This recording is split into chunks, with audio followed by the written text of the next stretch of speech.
As Space Shuttle Atlantis sits ready to go on its Kennedy Space Center launch pad, nobody's paying more attention to its future than Shannon Lucid. The American, who's been living aboard Russia's Mir space station since March, has had her return to Earth delayed for nearly 3 months. First, it was potentially faulty solid rocket boosters, which were replaced back in the vehicle assembly building. Then the approach of hurricanes to Central Florida that forced NASA to wheel the spaceship back to the hangar for a few days. Lucid says she's ready to come home. I'm going to go out to the bookstore and see what the new books have been published in the last 6 months and just browse in the bookstore for a long period of time. And I'm looking forward, to getting out on my bicycle and riding and, feeling the wind in your face and the sun on your back. And I'm also looking forward to getting on my rollerblades and going rollerblading with my daughter. The astronaut who will replace her on Mir, John Blaha, had planned to be joining a Russian crew he'd trained with for months. But at the last minute, the commander of that crew failed a medical test, and now Blaha will spend 4 months with Russians he hardly knows. I was stunned when I received a phone call and was told that Gennady Manikov had failed a EKG on a routine L-1 week physical exam. Astronaut Lucid has given some advice to her replacement. Chill out. She likes to sometimes think about a lot of the details, just not to get bogged down in the details, but just come on up, just relax, take each day as it comes, and enjoy each day, and he'll have a great time.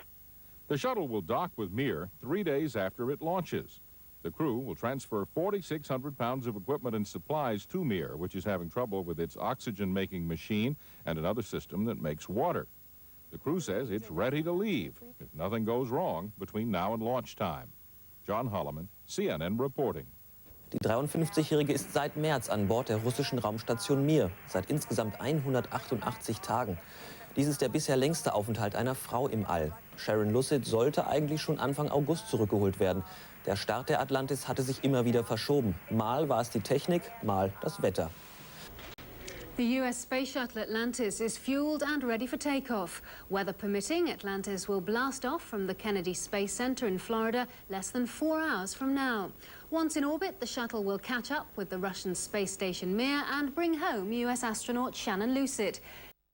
The following is CNN coverage of a live event. Hi, it's John Holloman at the CNN Center in Atlanta. We're going to take you live to the Kennedy Space Center in Florida, where Space Shuttle Atlantis is poised on the launch pad with about 4 minutes, 50 seconds to go. No, that's not right. Probably about less than 2 minutes to go before it lifts off into space. Most Space Shuttle launches have a 2.5-hour window when astronauts can wait for good weather or ground controllers can solve minor problems and still get the spaceship into orbit. That's not the case with missions where the shuttle must rendezvous with the Mir space station. The launch window today is only 5 minutes and 14 seconds long, and it will be opening in just about 2 minutes from right now. The reason for this launch window being so short is that Atlantis must leave the launch pad while Mir is directly overhead. That's done so that the shuttle does not have to waste fuel playing catch in space with the Russian ship. If the 6 astronauts get off the ground on schedule, they will see the 7th member of their crew, Shannon Lucid, in person in about 2 days from now. She will transfer her equipment from Mir to the shuttle, and her replacement on the Russian ship, John Blaha, will move his supplies from Atlantis to Mir. What we're seeing right now is a pressure dome that's on top of the shuttle's external fuel tank moving out of the way. In the moments before launch, or in the hours before launch, that dome is in place to make sure that it can get the gases that are venting out the top of this huge liquid fuel tank. As you can see, it is now moving out of the way to the back area of your screen. It's one of the things that has to happen before the shuttle lifts off the launch pad. This is a shot looking into the pilot's side, rather the commander's side window. The black thing on your screen was the actual window. The NASA people on the ground were wondering whether the commander and the pilot were going to wave out the window. We didn't see that wave. For the shuttle and Mir crews, the rest of the week will be spent transferring supplies from the shuttle to Mir and taking the experimental samples Shannon Lucid collected and putting them into the shuttle for the trip back to Earth. Again, the launch window is going to be opening very, very shortly. Let's listen to NASA commentator Lisa Malone and hear what she has to say. If there are any last-minute problems, CNN's John Zarella is standing by live at the Kennedy Space Center, and he'll join us to let us know what's going on. Onboard computers will have control of all vehicle functions.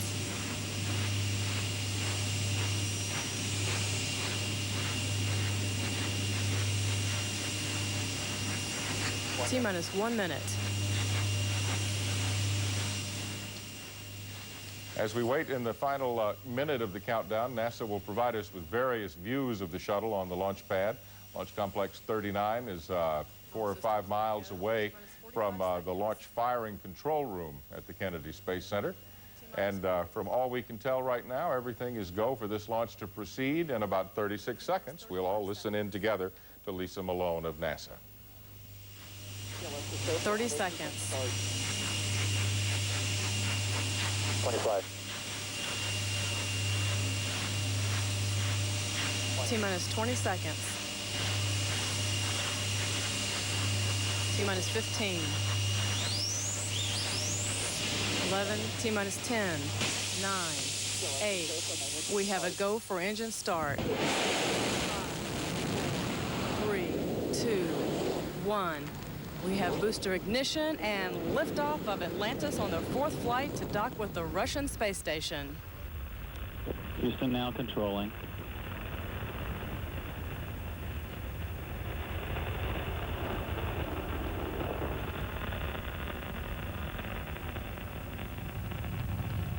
Houston, roll is complete. Roger, roll Atlantis, and your MPS H2 out message is a deucer only, no action. Copy. There was a warning in the shuttle cockpit there that the crew was told to ignore. On course for a 51.6 degree, 160 nautical mile orbit. 3 engines aboard Atlantis, preparing to throttle down now as the vehicle prepares to pass through the area of maximum dynamic pressure.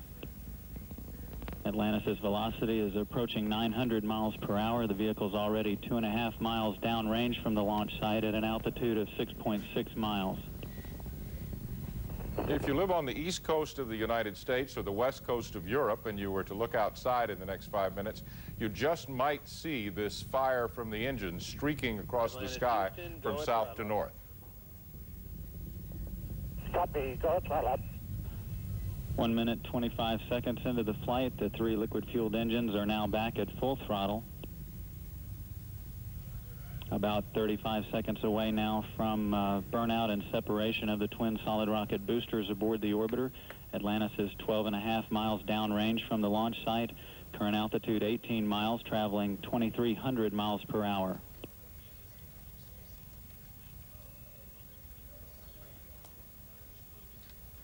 As we continue to watch the shuttle move from south to north up to its orbit. APUs, auxiliary power units, are in good shape, as are the electricity-producing fuel cells, standing by for SRB separation. There go the 2 solid rocket boosters. These boosters were replaced. One of the delays in getting this shuttle into orbit was that the boosters that were mounted to Atlantis were worrying engineers because boosters on a previous launch, which had used a new set of sealants, were not leaking to the point of being dangerous, but leaking to the point of worrying engineers on the ground. The Space Hab module back in the back of Atlantis is twice as long as it has been for previous missions, and in addition to holding all the supplies that will be transferred from the shuttle to Mir, there is a full science laboratory on board. For the first time, the shuttle crew will operate a furnace that can melt iron. It will be used to examine the metals used in machine tools to help eliminate flaws in these tools when they're made back on Earth. Into the flight, Atlantis can now reach Zaragoza in Spain in the event of a single engine failure. All 3 engines, though, are at full throttle and in good shape.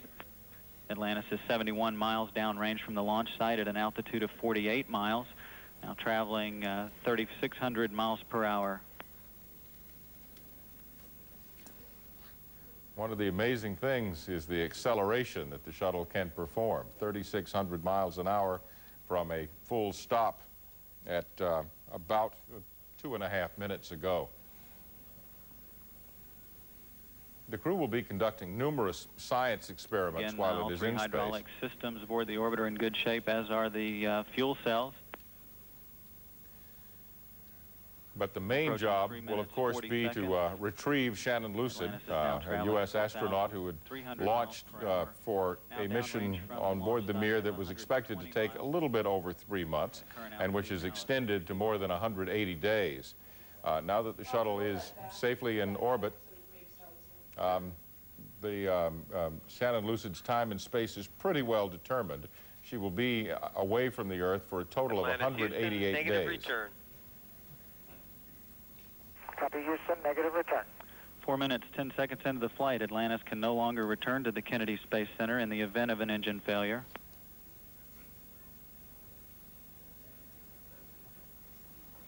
That's not bad news, of course. That's good news. The fact is all the engines are working as they should, and that speck of light in the middle of your screen is the space shuttle. Here in mission control, there are no problems that the team is tracking. Atlantis is 184 miles downrange from the launch site at a current altitude of 67 miles, traveling 5,600 miles per hour. Within the next 4 minutes, the shuttle will accelerate to 17,400 miles an hour approximately, which is the speed it needs to reach to maintain orbit. So, the launch has been successful. We'll be back to talk to you more about what the astronauts are going to be doing as the day continues here on CNN and CNN International. Thank you to our viewers around the world for looking in with us. We'll keep you posted on how this mission is going. This is John Holloman.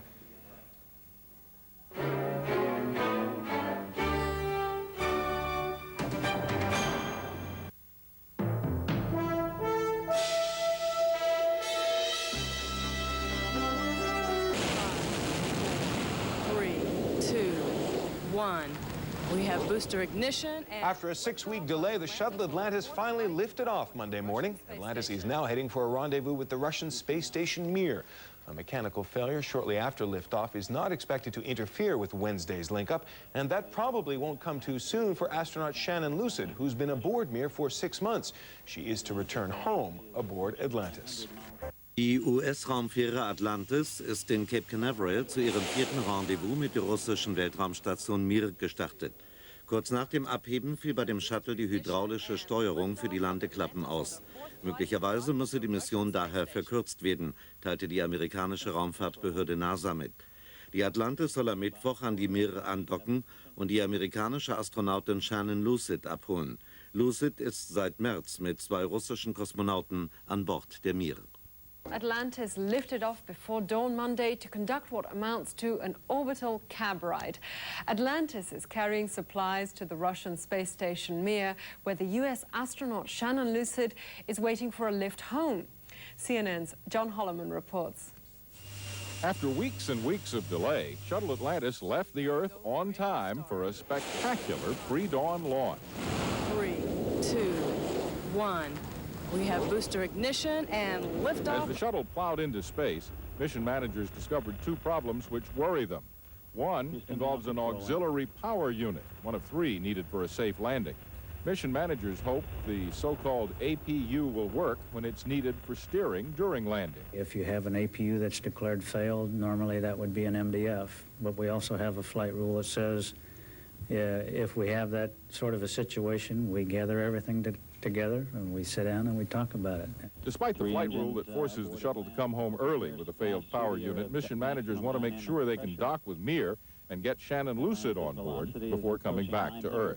Shannon Lucid, who's been in space for 6 months, considerably longer than she had expected, says she's looking forward to seeing Americans for the first time in a long time, but she's not sure how her body will react to the return to gravity on Earth. I don't know. I guess that's one of the things I want to find out. I just really don't know. I was talking to Sasha. He's one of the new crew members that are up here now, and this is his 2nd flight. And he was, his opinion is that it sort of takes a month for month, until you really feel back like you did before the flight. Over the next 2 days, Atlantis will play catch-up with Mir till it docks late on Wednesday with the Russian station. After docking is complete, thousands of pounds of supplies will be transferred from the shuttle to Mir, while nearly a ton of equipment and experimental samples will be loaded on the shuttle for the return to Earth. It now appears that the crew aboard the U.S. Space Shuttle Atlantis will be able to complete its 10-day mission as planned. Failure of one of the 3 power units during launch on Monday had threatened to abort the mission. CNN's John Holloman has more on the Atlantis' tasks. The Atlantis crew is getting 333 miles closer to Mir with every passing hour. It's all in preparation for docking, and the primary goal of this mission, bringing record-setting astronaut Shannon Lucid back to Earth. Shuttle Commander Bill Reedy says he's convinced Lucid is ready to leave space. I'm sure Shannon's going to be real happy to see us, and you know, we're going to be real happy to see her. We've missed her. We had a chance to visit with her in Star City when we were going through our training, but the visit was just way too short. We know she's doing great things on board the station, and she's doing very, very well and seems to be real happy. But I think she'll probably be happy to see us, too, and we'll be happy to see her. You can bet she will. The docking itself will be similar to the previous Shuttle Mir encounters. The shuttle will maneuver slowly within 170 feet of Mir. At that point, I'll be taking over manually and trying to fly the shuttle along a very precise corridor using very precise control of our closure towards the Mir. We'll stop, make sure everything's okay, the shuttle is perfectly aligned, the tail of the shuttle won't bump into any solar arrays, everyone's go on both sides, then we'll proceed with the docking. And again, at a very careful, slow, and predetermined rate. The docking this time will require more precise flying than previous dockings because Mir has a solar panel that hangs down next to the docking mechanism. After a series of leak checks, there will be a welcoming ceremony, and Shannon Lucid will see people from her home country for the first time in 6 months. John Holloman, CNN reporting. Well, the docking with Mir is scheduled to take place about 13 hours from now. CNN plans to bring you live coverage of that docking when it happens. Atlantis wird heute an der russischen Orbitalstation Mir andocken. Die Fähre soll die US-Astronautin Shannon Lucid zur Erde zurückholen. Sie hält sich seit 6 Monaten mit 2 russischen Kollegen an Bord der Mir auf. Bis zur Fertigstellung von Wohneinheiten an Bord der geplanten internationalen Raumstation sind 5 weitere Treffen im All geplant. She's been there for the past 6 months, a record for women in space.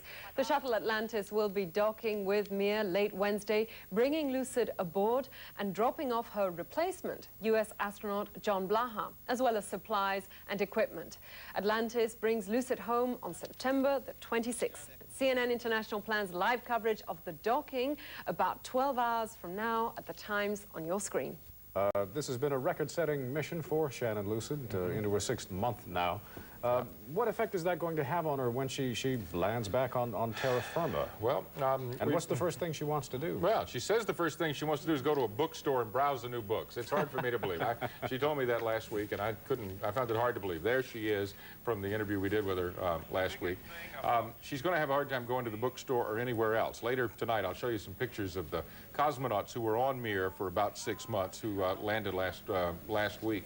And they came out of their capsule weak as kittens. They had to be carried off by hand. They had to be put in special chairs. The commander, Yuri Onofrienko, was lying back, and he broke out into a sweat, and they were very worried about his physical health. And Shannon is worried about her physical health, although she's very optimistic and cheery about it when we talked about it last week. All right, well, I'm afraid we're out of time, but we're going to come back with live coverage of the docking when it actually does take place, probably within half an hour from now. John, thanks very much. I've been trying to figure out if there's a winning combination on that tie. No, there is, but you have to look very carefully. There it is, the 3 X's and the tic-tac-toe tie. All right, we'll see you again just before the end of the show to give the folks at home another update. Good. Thank you. Well, it seems Shannon Lucid's ride is almost there, within a little bit of a distance. Dare we say mere minutes away? See, I would say mere minutes is pretty good if you're a punster, as you are, as we know. 2 ships are about 10 meters or 35 feet apart right now, and we don't have live picture of the docking at this moment. NASA promises we will have in about a minute. In that minute, I want to show you one more thing. It is a picture that I promised you from earlier. This is Yuri Onofrienko, the commander of the Mir, who just came back to Earth about a week ago as he got out of his capsule in Russia. You can see that he's not jumping around, bouncing around. There are a couple of medical officers there looking at him, wiping his forehead.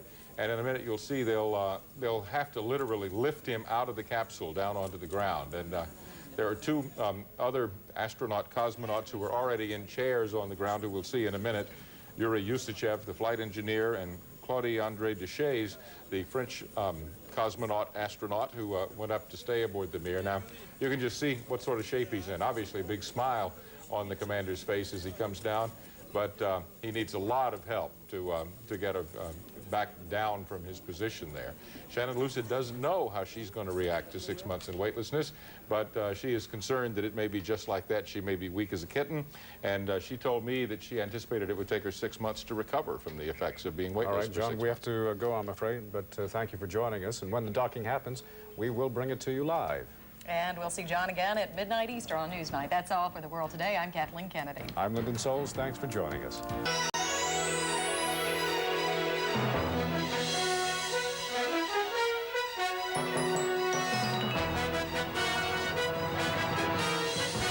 From CNN International, this is World News with Brian Yasui from the CNN Center.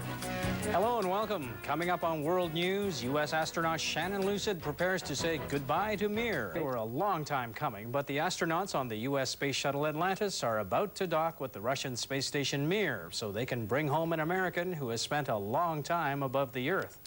CNN's John Holloman is here to take us through this long-awaited moment. John. Brian, the two spaceships are now less than 10 meters apart. They are approaching, or will be approaching at a speed very, very slow over the next 7 minutes as the two spaceships move together. This is the picture from NASA's Mission Control in Houston, Texas. You see there are 8 or 9 roses there on the table. Right. This is what it looked like. Those are congratulatory for Shannon Lucid when she gets to come back to Houston and see him. There's a picture we recorded a few minutes ago as the shuttle was about 40 meters away from Mir. What is going on in space, based on what we've been able to hear from the commentary from NASA and from the voices of the astronauts and the cosmonauts, is that they are completing their final checks before the final push from 10 meters to 0 meters. This is a docking target on board Mir that the shuttle commander, Bill Reedy, has to aim for as he pushes the shuttle that final 10 meters into docking.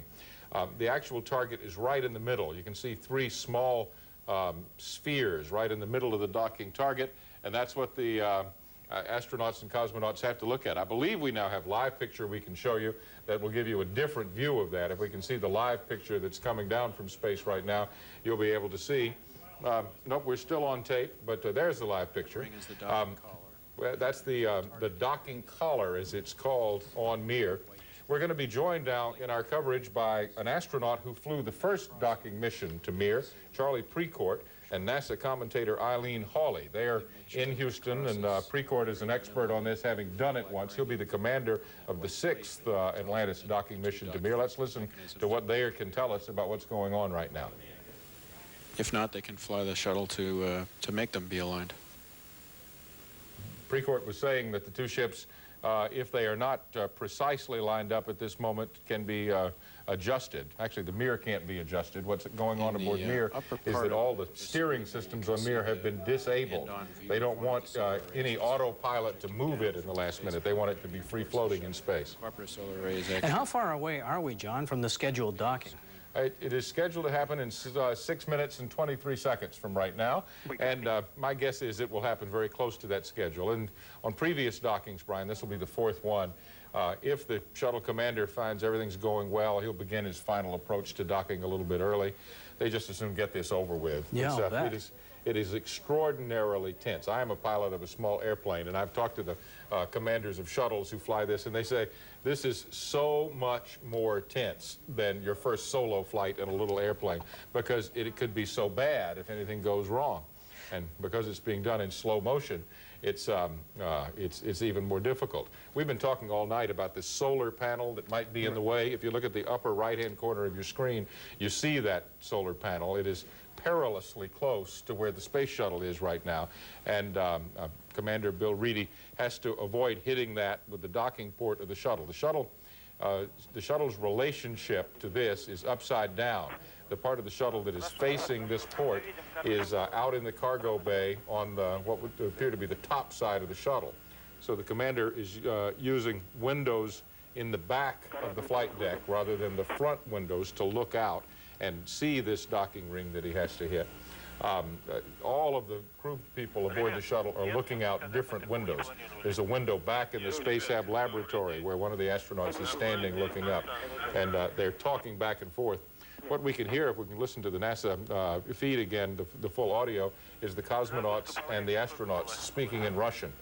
John Blaha, the astronaut who will replace Shannon Lucid, is pretty fluent in Russian now, and you'll hear him talking to them in Russian, and they'll talk back.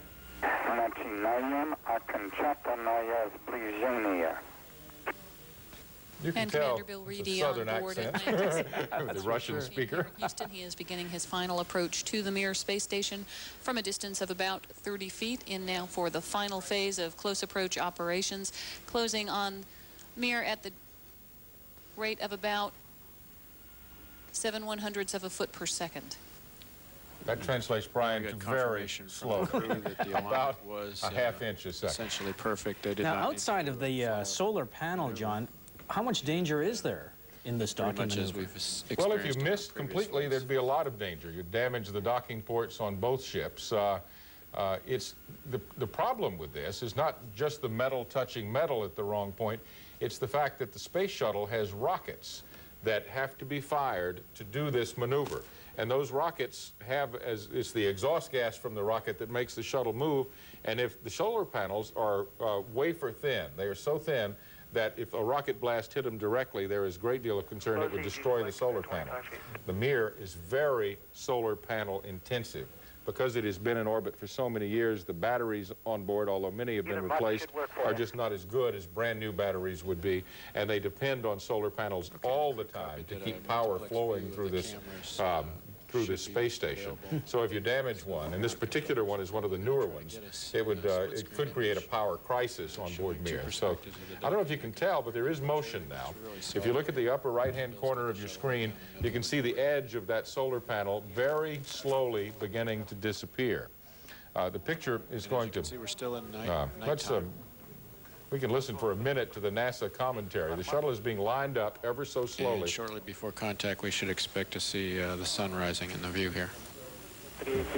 Brian, you and I discussed earlier in the broadcast the fact that they decided to change the docking time till about a minute from now. Away, closing at the rate of 9/100ths of a foot per second. Okay, the movement, the shuttle is now about 9 meters away, or 7 meters away, I apologize. And it continues to get closer. As Atlantis continues to draw nearer this is the voice of Eileen Hawley. Mirror this split-screen view. And while all this docking maneuver, this precise maneuver is happening, how quickly are they going through space? 17,500 miles an hour approximately, 28,000 kilometers per hour, very fast. Exactly what we thought. You can see a real close view on the right of the target. This is the very close-up view of the docking target on board Mir. And on the right, you can see Mir is at the top of your screen, shuttle is at the bottom of your screen. It will appear that the Mir will be getting closer to the shuttle, but in fact, because the camera is mounted on the shuttle, it's the shuttle that's getting closer. Brian, we earlier told our viewers about the interlocking fingers of the two docking. You can see there are three fingers on the at the bottom of your screen there on the shuttle side, and it's more difficult to see, but there are identical three fingers up on top on the Mir. Still of about 1/10 of a foot per second closure rate. Now, the docking target that's visible on the right side of your screen there's the sun, is the thing that is hanging down from the Mir on the left side of your screen. You can see the cross, the X, sticking out of that target. A little later, it would have whited that target out completely, made it hard to see, and that's why they are docking when they are, just a few minutes earlier than we'd originally planned. So, John, can you review for us what will happen once they are interlocked and are together? Yeah. It's a long process. The first thing that will happen when the metal touches the metal, the space agency people in both countries call it a soft docking. And after that docking is confirmed and those three fingers on each side are interlocked, and we're probably 30 seconds away from seeing that happen, then there'll be a slight pause, and when everybody's satisfied that the fingers are where they're supposed to be, the shuttle will be powered into Mir. Rockets on the bottom of the shuttle will be fired to force the shuttle into the Mir, It's another sort of scary time here. That's what is necessary to make the two ships stick together permanently. That clicks latches into place. It's more difficult to see right now, but at the bottom of the left-hand side of your screen, the shuttle docking adapter is on springs, and those springs are actually wound in to push the two ships completely together. And what is the impact? What does it feel like to the astronauts when they actually come together? Do you know? The astronauts say they don't feel much. The cosmonauts say they feel a pretty big bump on the Russian space station.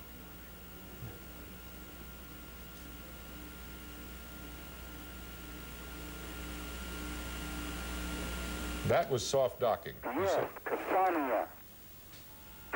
Houston, contact and capture. Atlantis and Mirror shaking hands. Copy, capture confirmed. The first voice you heard, Brian, was a Russian voice. Commander Bill Reedy on board Atlantis. And you could hear him with a little excitement in his voice because he was getting shaken up on that play. Spacecraft on the third daily orbit for the Mir space station. And there they are, connected. This is the 45th orbit of this flight for Atlantis. Docking occurring at 10:13 p.m. Central Time as the two spacecraft flew over Moldavia, over the Carpathian Mountain region. And it's one happy moment for the crew. That was about as solidly flown as they can be flown. And you could see right at the moment of contact and capture there were very little oscillations between the vehicles there. It settled out quite nicely and everything looks just perfect.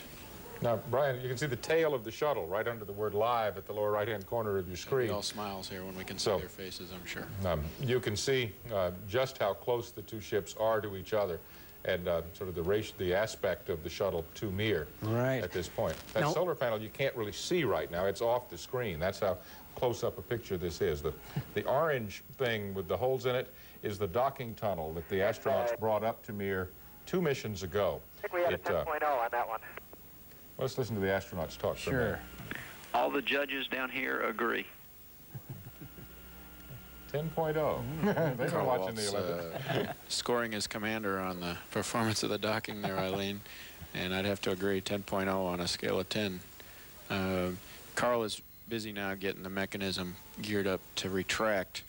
What you can see on the lower part of the screen there is a gap still between the two black sections of the mechanism. You can see there's a black ring attached to the orange cylinder. That's actually the hard docking ring of the Mir. And then at the very, very bottom of the screen is the black ring, equivalent ring of the orbiter's docking mechanism. And in between them is a retraction gearing that needs to be drawn together so that we can drive hooks between the two mechanisms for a hard dock. So that process will take about the next 10 minutes to bring them together. It's the voice of astronaut Charlie Precourt, who has flown this particular approach once himself and will do it again in about the middle of next year. He's probably reliving every second of it. Yeah. He's obviously having a good time. All right, John, thank you very much. The docking has been successful, so that's a great moment, and we will return. And in about 2 hours, I guess, we'll have the hatch opening and the astronauts greeting each other. All the emotion of this. Shannon Lucid's been around the world 30,000 times since she left the Earth last March. She would have seen more than a lifetime of sunrises in that period. The last time she took a shower was 182 days ago, Brian. You can imagine what is going through her mind right now. She can see that shower stall just out there a couple of days away now. All right, John Holloman, thanks very much, and we'll check back with you later. All right. And please stay with us. World News continues after this break. Capture ring is brought back down from its extended initial phase back down into the... Die Atlantis soll die US-Astronautin Shannon Lucid wieder auf die Erde zurückbringen. Die 53-Jährige ist seit 180 Tagen im All und hat damit einen neuen Rekord aufgestellt. Noch nie zuvor war eine Frau so lange im Weltraum gewesen. Die russische Raumfähre Atlantis hat am Morgen an die russische Raumstation Mir angedockt. Hier Bilder von dem Manöver. Rechts die Mir von unten mit Zielkreuz, links die sich von unten nähernde Atlantis.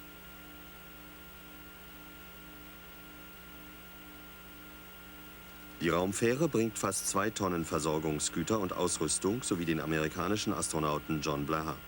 Er wird Shannon Lucid ablösen, die rund 6 Monate zusammen mit 2 russischen Kosmonauten an Bord der Mir. US-Raumfähre Atlantis an die russische Raumstation Mir angekoppelt. Das Manöver dauerte nur knapp 20 Minuten und klappte reibungslos. Erst in einer Stunde soll sich die Verbindungsluke zwischen Mir und Atlantis dann öffnen. 5 Tage soll das Rendezvous der beiden im All dauern. Dann startet Atlantis zurück zur Erde und nimmt dabei Shannon Lucid mit. Die US-Astronautin wird dann einen neuen Langzeitrekord für Frauen im All aufgestellt haben. British scientists say images of the faintest galaxies ever seen show they are much older than astronomers thought. Estimations are the galaxies date back 10 billion years. Astronomers watched the blue-tinted galaxies over a long period of time through the orbiting Hubble Space Telescope. Blue-tinged light means the galaxies are young and still forming. The experts say the changes in the light made over its journey in time and space indicate the galaxies are much older. The observations are expected to help in answering the age-old question of how old the universe is. With the US and Russia having an outer space rendezvous with the docking of the space shuttle Atlantis at the Russian space station Mir. Atlantis arrived at the orbiting station a few hours ago. It's picking up US astronaut Shannon Lucid, who has been there for 6 months. Her return to Earth was delayed for 6 weeks because of bad weather and mechanical problems. This docking is the 4th link-up between Mir and Atlantis, and it's practice for the International Space Station due to be built next year. And a welcome ceremony is expected to get underway in about 20 minutes. We'll bring you live coverage of it and the astronauts' gift exchange.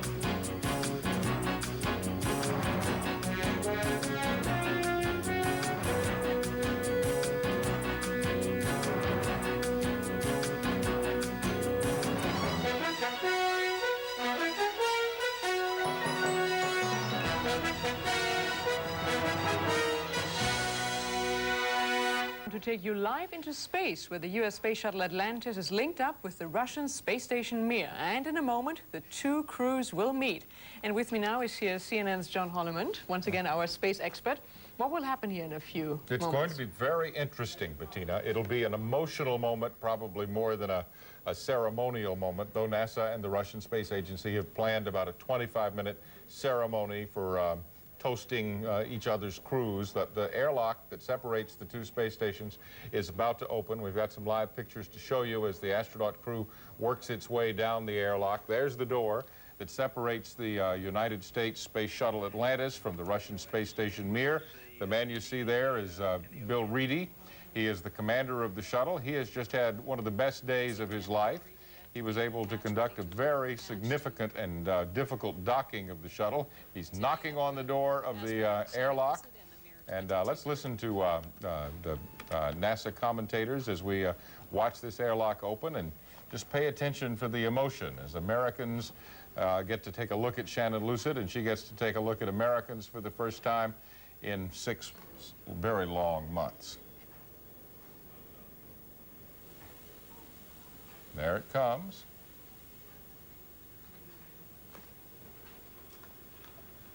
Tradition holds that the first person on the other side of that door will be the commander of the Mir space station. And it's possible they're violating tradition this time to let Shannon Lucid come out. And Lucid is grabbing Reedy by the arm and pulling him into the airlock. A big bear hug, ladies and gentlemen. And there goes Bill Reedy. I was thinking. And an enthusiastic greeting by the commander of the Mir 22 crew, Valery Korzun, welcoming aboard Commander Bill Reedy from STS-79. Hatch opening took place at 12:40 a.m. Central Time. As the 2 spacecraft were flying over the South Pacific Ocean at an altitude of about 248 statute miles. This is the voice of Eileen Hawley, who is a mission commentator for NASA. She may well be joined in commenting on this ceremony by an astronaut who has flown one shuttle mission to the Mir in the past. We'll see if that happens in a little bit. Well, the astronauts are not being allowed to work their way into the Russian space station. They are being yanked inside by Shannon Lucid. But Tina, I was thinking, Lucid is a very upbeat, very by-the-book NASA astronaut. And we see mission specialist Jay Apt as the STS-79 crew members have moved on board Mir. About a half hour ago, Shannon Lucid moved into that airlock, that tunnel that you see right there, all by herself. She left her Russian crewmates behind, and she seemed to be in this very cold tunnel all by herself. Look at the smile on her face. What has she gone through during the last 6 months? How difficult was this for her, do you think? I think extraordinarily difficult. She was planning on a trip of about half this length.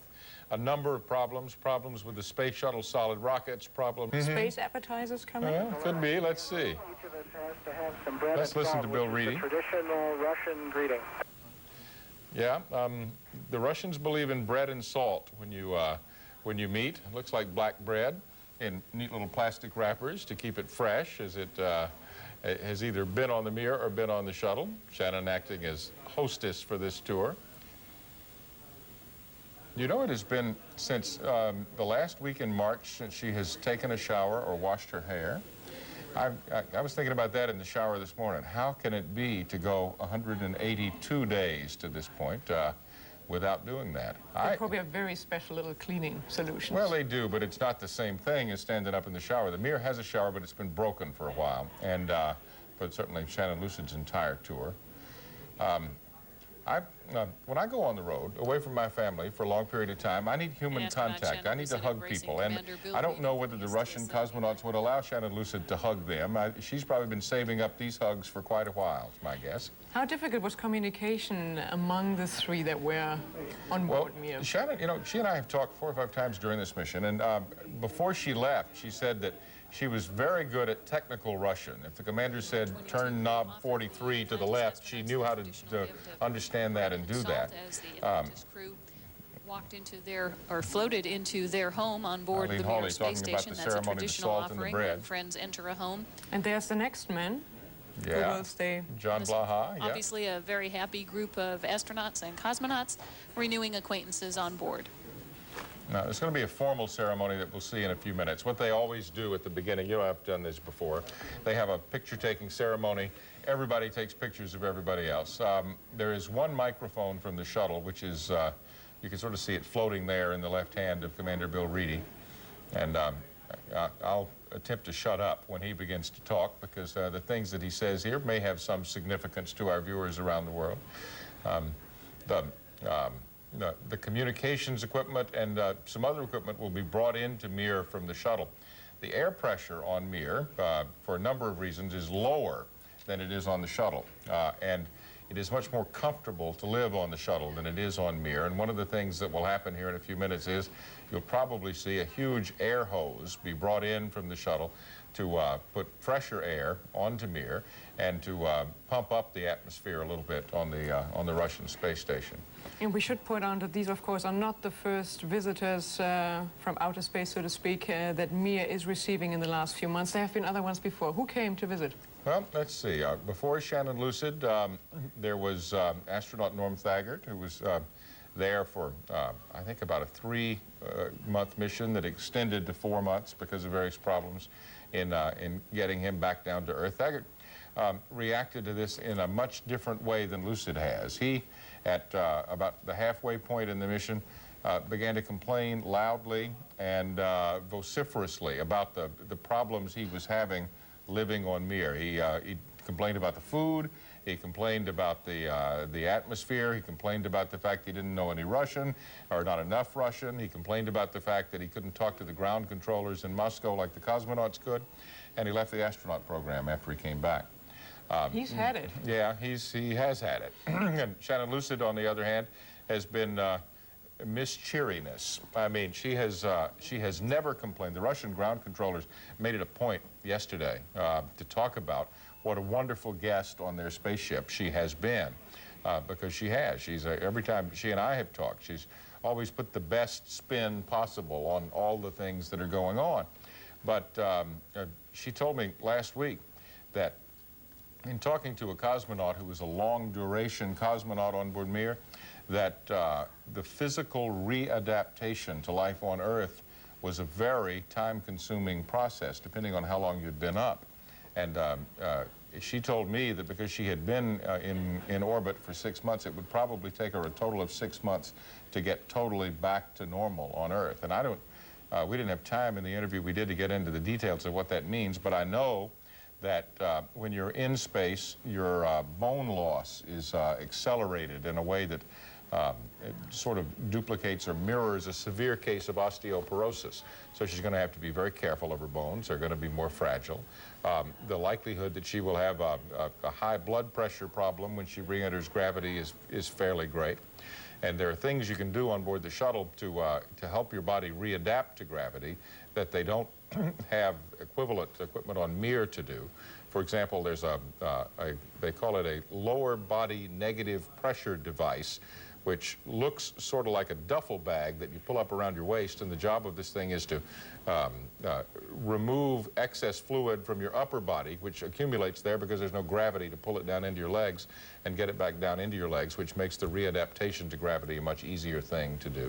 She did joke about it, that, for example, the one thing she doesn't need now is a facelift. Yeah. 6 months in weightlessness have taken care of all the wrinkles. That's right. Everything that gravity would pull down is not there in her face. She told her husband right before our interview that she had discovered the fountain of youth, but she wasn't going to dump him when she got back just because she was so young and he was the same age as when she left. She's 53 years old.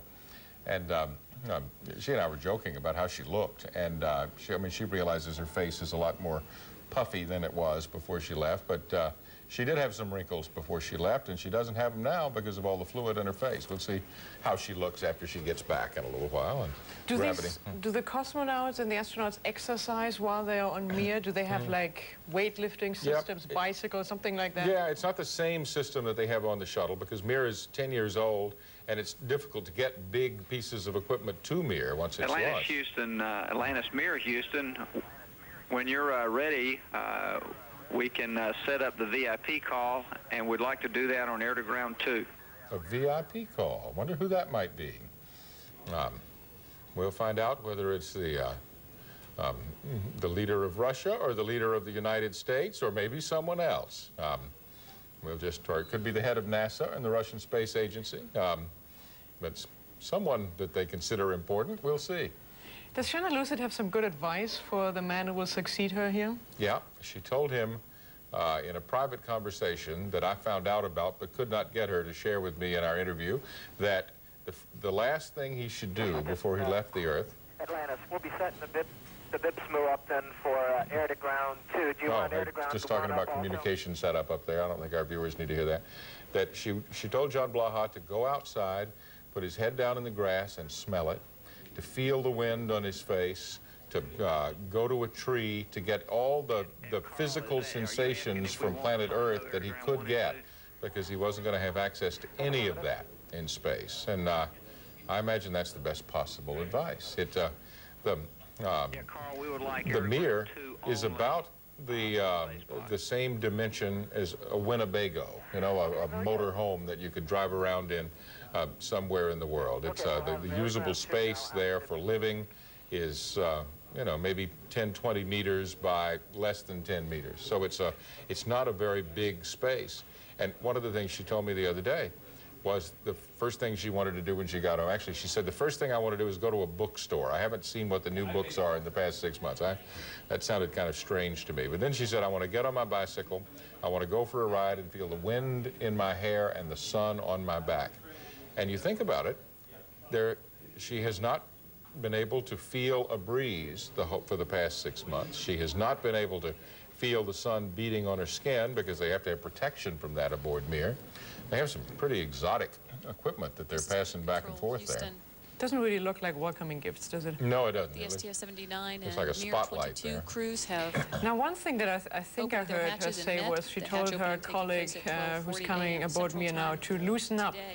Which brings me to the next thing. Do they take some kind of psychological training so they're ready for this? How do you argue when you're in a little space station? Well, they have a place to go off and sulk if they want. Each one of the people on board Mir has their own personal place where they can go and shut the door. The Mir is very wisely engineered to have escape capsules. If something were to go wrong with this space station and it had a leak, you'd have to get out in a hurry. And there are machines on board where you can get out that will blast off from Mir and come back to Earth in a hurry.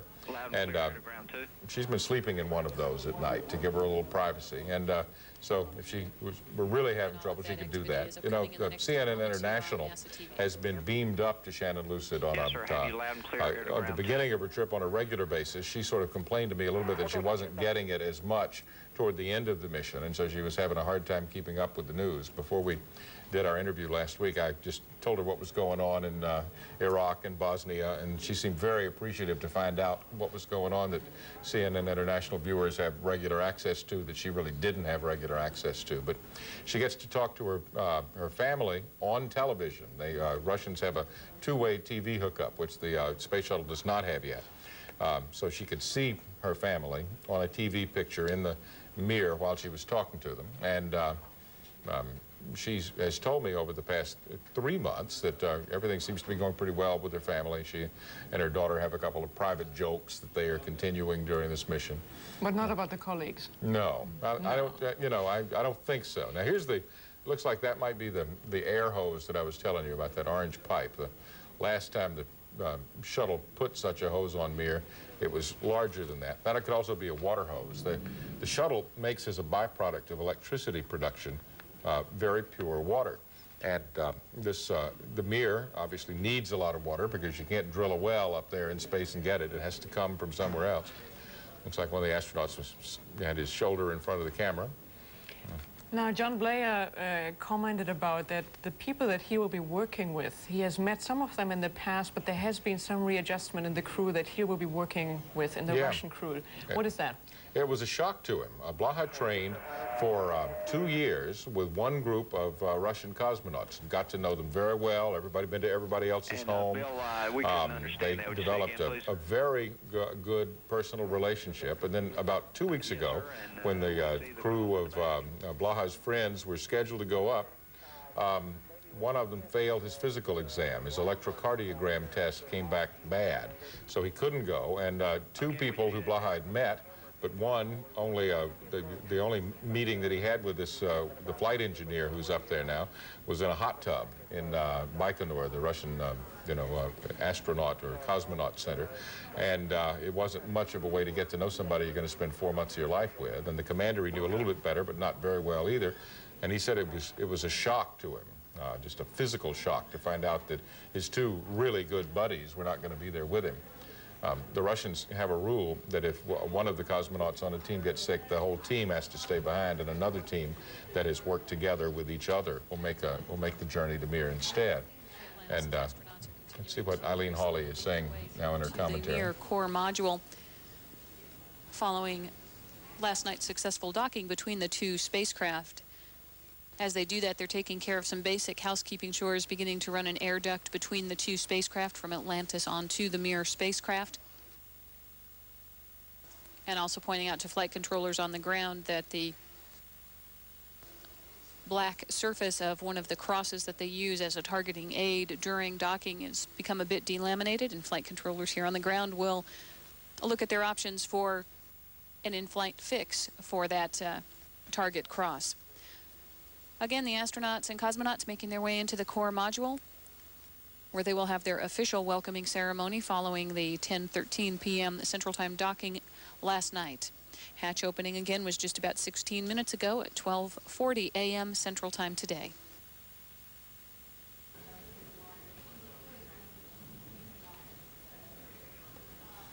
I guess that means we've been talking for 16 minutes. It seems like it's gone by very quickly.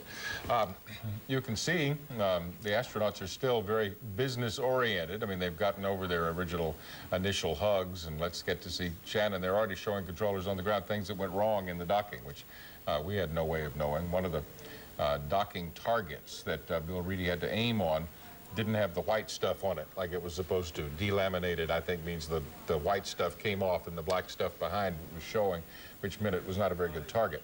So he's showing them that, and they're trying to figure out how to fix it now. How important is that? Well, there are several of them. It's not just one target. The one that we saw during the docking itself was the main target in the middle of the docking tunnel, and Reedy was at the controls, edging the space shuttle forward at less than an inch a second to make this docking perfect. This was a secondary or tertiary a docking target that he had to hit. And we copy. This is interesting camera work, huh? This is like me making movies of my 3-year-old at home, or him making movies of me. I bet they have it pointed in the right way in a minute. Tell us what a spaghetti factory it is with all these cables and everything running from the orbiter into the mirror. It's Jay Apt, one of the mission specialists, talking about the fact that they're having to run wires for TV cameras, wires for microphones, pipes for water, pipes for air through this fairly narrow tunnel. I mean, you can see it's just large enough for... we do have some well-wishers standing by on the telephone whenever you're available to receive the call. Okay, we'll have to up.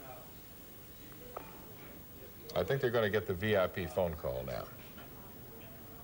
1, 2, 3, 4, 5.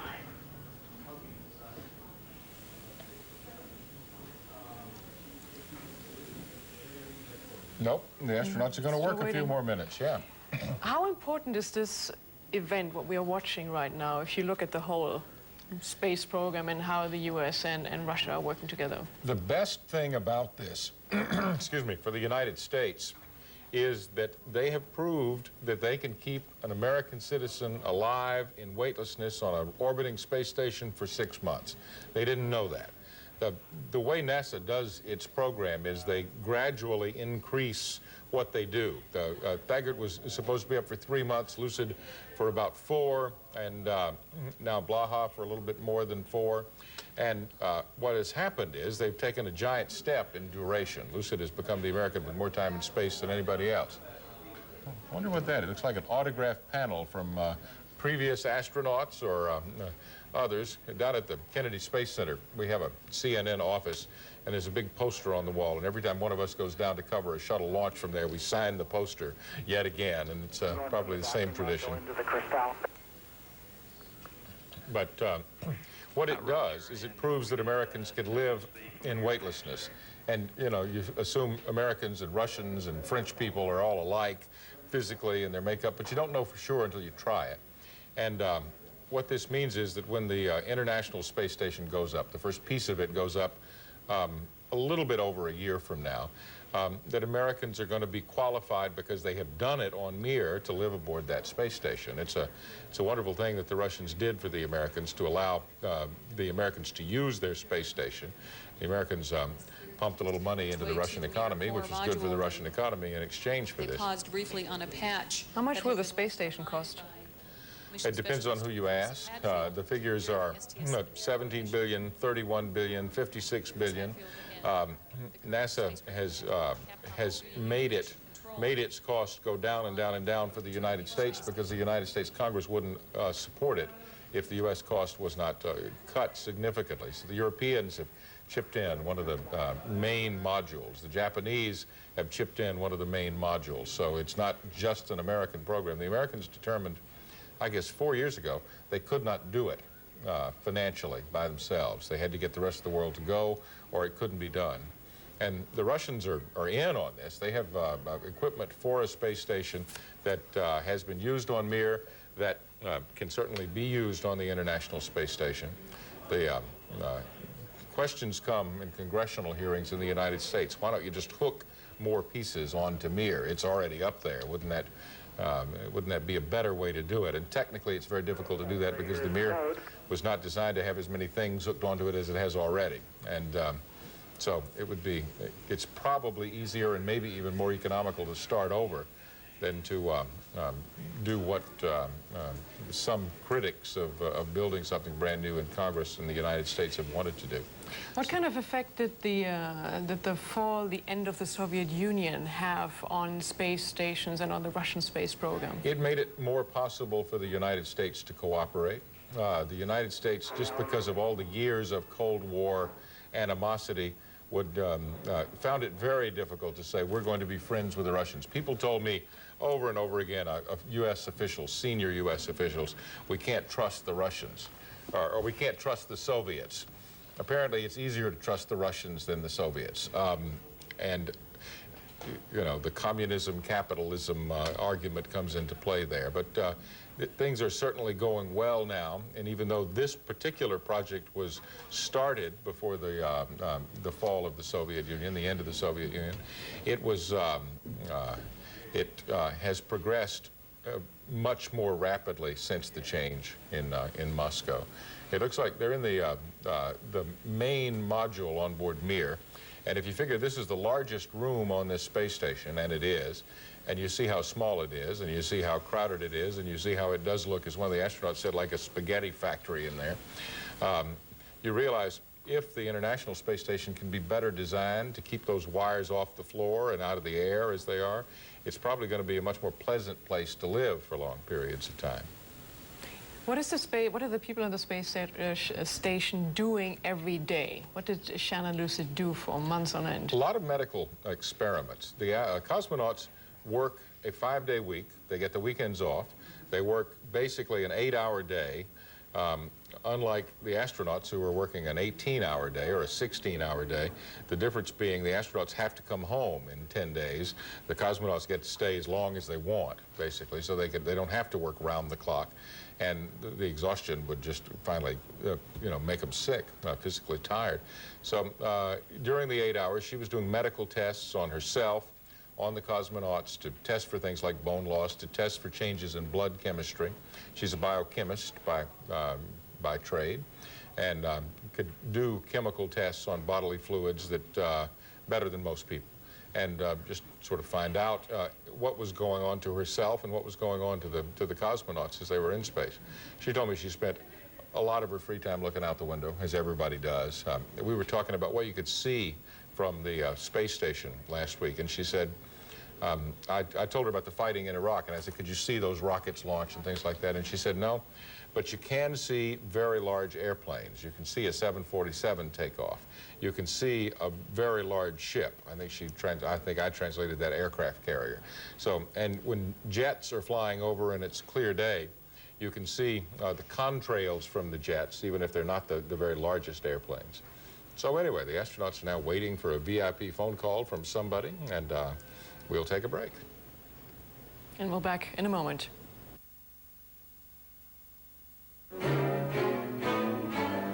This has been a CNN Live event. CNN's John Holliman is joining me here. If you've been watching us here for the last several minutes, we've been watching what's happening in space. And it's interesting. The astronauts have been able to get the hatch open successfully. A lot of emotional hugs and kisses for Shannon Lucid from her American counterparts. She had not seen any Americans face-to-face in 6 months, and she was obviously overjoyed to see those people. We saw her a little bit before the hatch opened out in the airlock all by herself. I think it was probably a time for her just to get, it was the first chance she had probably in hours to get away from everybody. And it was very cold out in the airlock. She had her hands behind her knees trying to keep them warm, but she wanted to be there. She wanted to get a look at the Americans. You can see here the astronauts and cosmonauts are beginning to form up.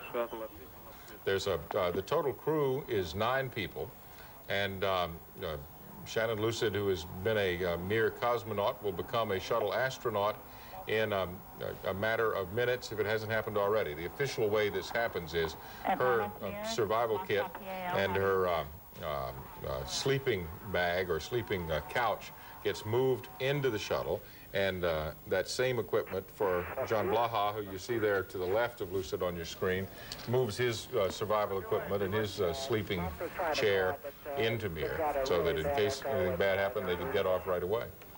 I think this is the VIP phone call from a Russian official now, Mr. Alavardov. Atlantis Mir, this is Moscow PAO. How do you hear? Well, Sunjie is not the only one having telephone trouble, is she? The shuttle astronauts are also having trouble hearing the communication from the ground at this moment. And we'll continue with our live coverage in a moment, but first let's go to Seoul, South Korea, where CNN's bureau chief Son Jae is standing by with some more developments in the story out of South Korea. Story that we're covering in depth at this moment, which is what's happening up in space between the U.S. Space Shuttle Atlantis and the Russian space station Mir. And once again, John Holliman is standing by here with me to bring us the very latest. All right. Let's see if we can get some live pictures down from the Shuttle Mir combination right now. And we can look at those and tell you what is going on. The astronauts continuing to set up for their welcoming ceremony, their formal arrival ceremony. In general, the commanders of the two spaceships have prepared statements. It's sort of like an event at any world capital where the leader of the country has some things he needs to say to make nice to the other people who are watching. And they're continuing to try to solve a communication problem they are having. There's a... Mir, this is Houston. What we're guessing is that if the VHF radio is still configured, that's where we've got that extra comm path picking up the echo at, and we asked Terry to take a look at it. And the astronauts have been communicating with the Mir on walkie-talkies, and that's this VHF comm path. You know, and that's an acronym. Sometimes are difficult to translate, but apparently those radios are still turned on, and they're trying to pick up this phone conversation at the same time the main radios on Mir are trying to pick it up. At any rate, minor technical problem in a... and everybody tells me that because the two spaceships are so complex, there's always something wrong. There's always something to fix. It's lucky that there's never been a case where the Mir has had a major life-threatening problem. And how do you hear? Except for the Challenger disaster, the shuttle has been relatively life-threatening, trouble-free. And Atlantis, of course, has brought lots of material for Mir. What did they bring? They brought a great deal of food. They brought new scientific equipment for Mir, new equipment for John Blaha to use in the medical test that he's going to be conducting on himself and others. And they brought some new equipment to replace broken equipment on Mir. One of the problems with having a big space station, which was launched with big parts in it, the Russians don't have anything large enough to take broken big parts back to Earth. And the shuttle does. And so some of the large parts of Mir that have been out of commission for years are going to be brought back to the ground so that Russian technicians who built them can say, this is why it went wrong, and fix the problem before a replacement is sent up. And so that's what will happen. There are thousands and thousands of pounds of supplies on board the shuttle. As the mission continues, Bettina, I imagine you and I will watch some of the transfer of equipment take place. These huge bags that are 19 inches by 10 inches by about 24 inches that are filled with equipment. There are a lot more of those on this shuttle than there have been on previous shuttles. In fact, the garage, the warehouse back in the cargo bay, has been doubled in size from its previous size. The company that makes these things, Spacehab, generally has these compartments that are about 3 meters from front to back, and they have taken 2 of the 3-meter ones to make one that's 6 meters front to back, which is a much more room for equipment and supplies. There are some equipment experimental packages that require electricity, and the electricity was turned on the shuttle. They're still running with shuttle electricity right now. The astronauts will, in the next 2 days, unplug these pieces of equipment from the shuttle's electricity, run them as quickly as they can into Mir, plug them into the Mir electrical system so that they can just make sure they can do that. That's one of the things they're going to have to do on the International Space Station down the road, too. And just before we went to our phone calls to Seoul, we were talking about how this changeover will happen between Shannon, Lucid, and John Blaha. When is she coming over to Atlantis? When will he turn over to Mir? It's supposed to be one of the first things they do. It may have happened already, but before we were able to see the live pictures.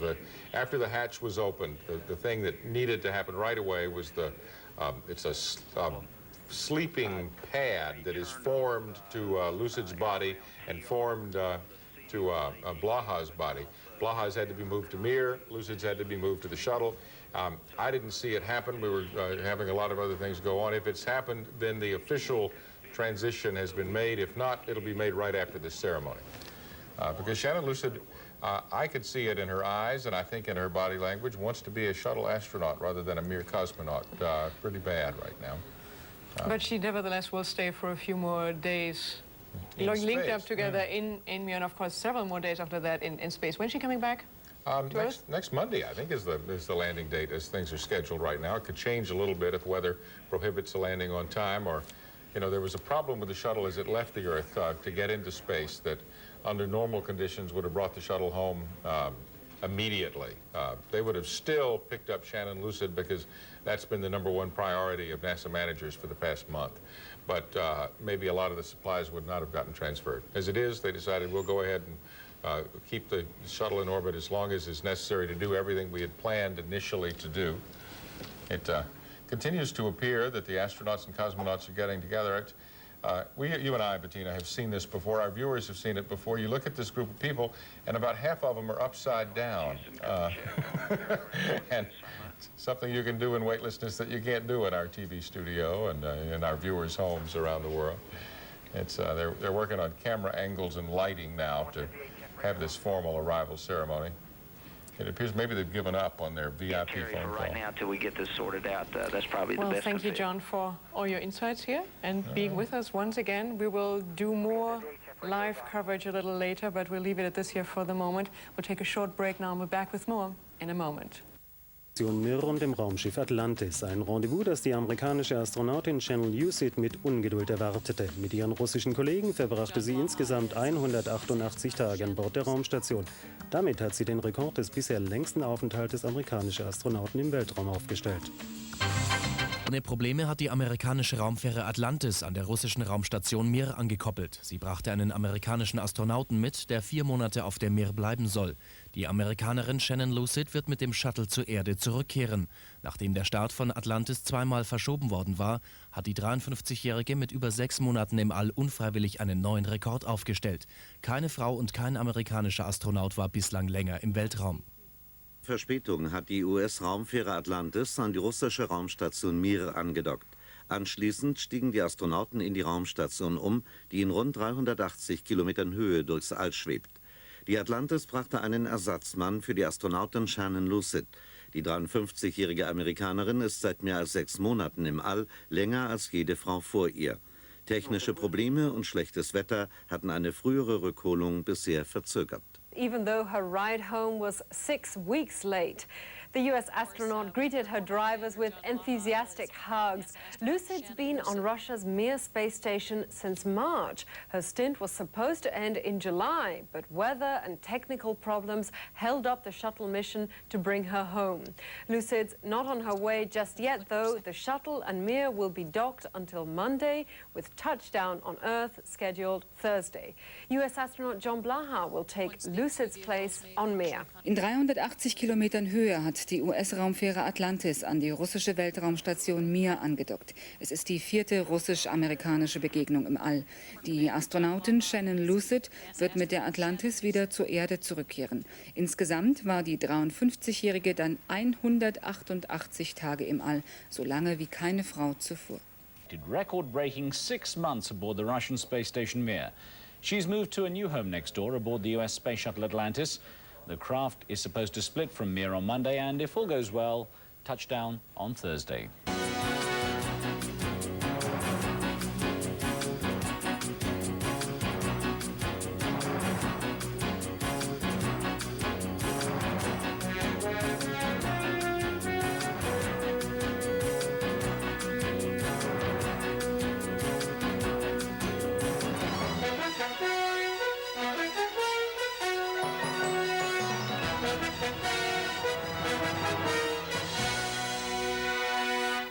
And Lucid is keen to get on the fast track to get back to Earth. After running up a record 6 months in space, she's refusing to take it easy now that her ride home has arrived. She's already moved her possessions from the Mir space station into the shuttle Atlantis in preparation for its departure on Monday. John Holloman will join us live with the latest activities on board the space station Mir. Watch closely. This woman could soon be appearing at a theater near you.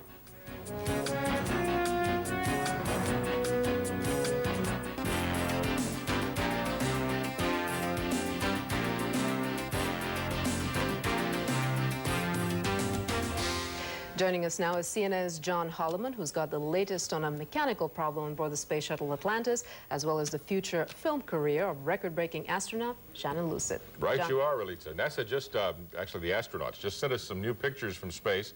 And in these pictures, you can see the shuttle Mir as they are hooked together, flying through space.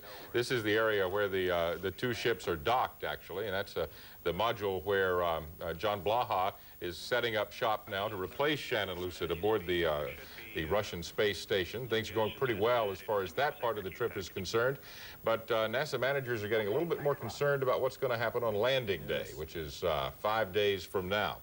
Today may be the day the astronauts learn how they're going to land Atlantis with only 2 of the 3 auxiliary power units working. Let me show you where they are. They're back here in the back of the shuttle. What these things are is pressure generators. They mix hydrogen and oxygen together. When those 2 chemicals mix together, they create an explosion. That explosion turns a turbine, which then provides power to these surfaces on the shuttle. The rudder in the back that makes it move left and right. The wing flaps here, which allow it to slow down to a slow enough speed for landing. If you didn't have those power units, any of them working, none of this would work, and the shuttle would just have to come in straight to land, and that's not a good thing. Is the shuttle at a big risk because of that? NASA says no. NASA says even though they need 3 of them to land, they can also land well on 2, and there's some things they're considering doing to compensate for the fact that one of them has failed and they're not going to use it. This is what a shuttle landing looks like, and you can see as the shuttle touches down, they don't need a great deal of steering at this point, but to get the shuttle to that point, they do. One of these units failed, and they told us there'd be no problem landing the shuttle with 2 of the units working. I've explained to you how they work. They're just pumps that pump up pressure to make these other steering things happen. When the commander and the pilot of the shuttle use their stick to steer left and right, these surfaces on the outside move. When they have pedals to steer with the rudder, and they push those pedals, and something goes from the pedal through these power units out here to make this very heavy piece of metal operate. The mission management team has been meeting for the past 6 or 7 hours. They're going to report to us in about the next hour on what changes they're making to the landing jobs of the shuttle. In addition, they're giving a little more consideration than they usually do to bringing the shuttle down in California out at Edwards Air Force Base rather than the preferred landing strip, which is the Kennedy Space Center in Florida. It costs about $1 million if they land in California to put the shuttle on top of a big airplane and fly it back east. The crew would much rather land in Florida because they've done all of their recent practicing in the shuttle mock-up plane in Florida, and it's cheaper for the space program. But at Edwards, the weather stays much more stable than it does in Florida. In Florida, as people have watched us wait for launches for hours and hours and then have to cancel them, no, the weather can change rapidly. At Edwards, if the wind is calm, 3 hours before the shuttle lands, it's probably going to be calm on landing at the moment of landing. And since they're using only 2 of these 3 power units, they don't want any wind blowing the shuttle left and right. They want it to be smooth on landing. By the way, out on the shuttle and in Mir this morning, Shannon Lucid is becoming a movie star. Absolutely. The IMAX camera, which makes the large format movies that are seen around the world, is being used to make a Life on Mir film, which will have pictures like this on it of her jogging. This movie will be released early next year, we're told. We'll get to watch Shannon Lucid jog on the Russian treadmill, which holds your feet to the track, even though you were weightless. The crew, by the way, is 85% finished with moving supplies back and forth between the shuttle and Mir as well. Most of the shuttle supplies going to Mir are going in a bag like this. I'll just see if I can bring it up here so you can see it. It's a bag that's exactly the size of one of the equipment racks on the space shuttle. And what happens is equipment for Mir was packed on the ground in a bag identical to this. This one, in fact, has flown. And after it's packed and unloaded on the Mir side, they take Shannon Lucid's experimental supplies, all the chemical samples that she has gathered from herself and her cosmonauts. They'll be shoved into bags like this, and then the same bag will go back to the shuttle. And There must be a lot of bags because we have tons of... Exactly, exactly. And there's some pieces of equipment that are too big to fit in the bag. Some of the big pieces of equipment on Mir, including a machine that makes oxygen for the cosmonauts, is just broken. It's too big for the bag. They've never had a big enough truck to put it in to truck it back to Earth until this week. And they're going to take pieces like that, huge pieces, and the astronauts will just lug them through. They go through a tunnel right out here behind the cargo bay, and then go back down here into this part of the Space Hab module, which is being used as a big old garage just to store the leftover stuff that they don't have room for anywhere else.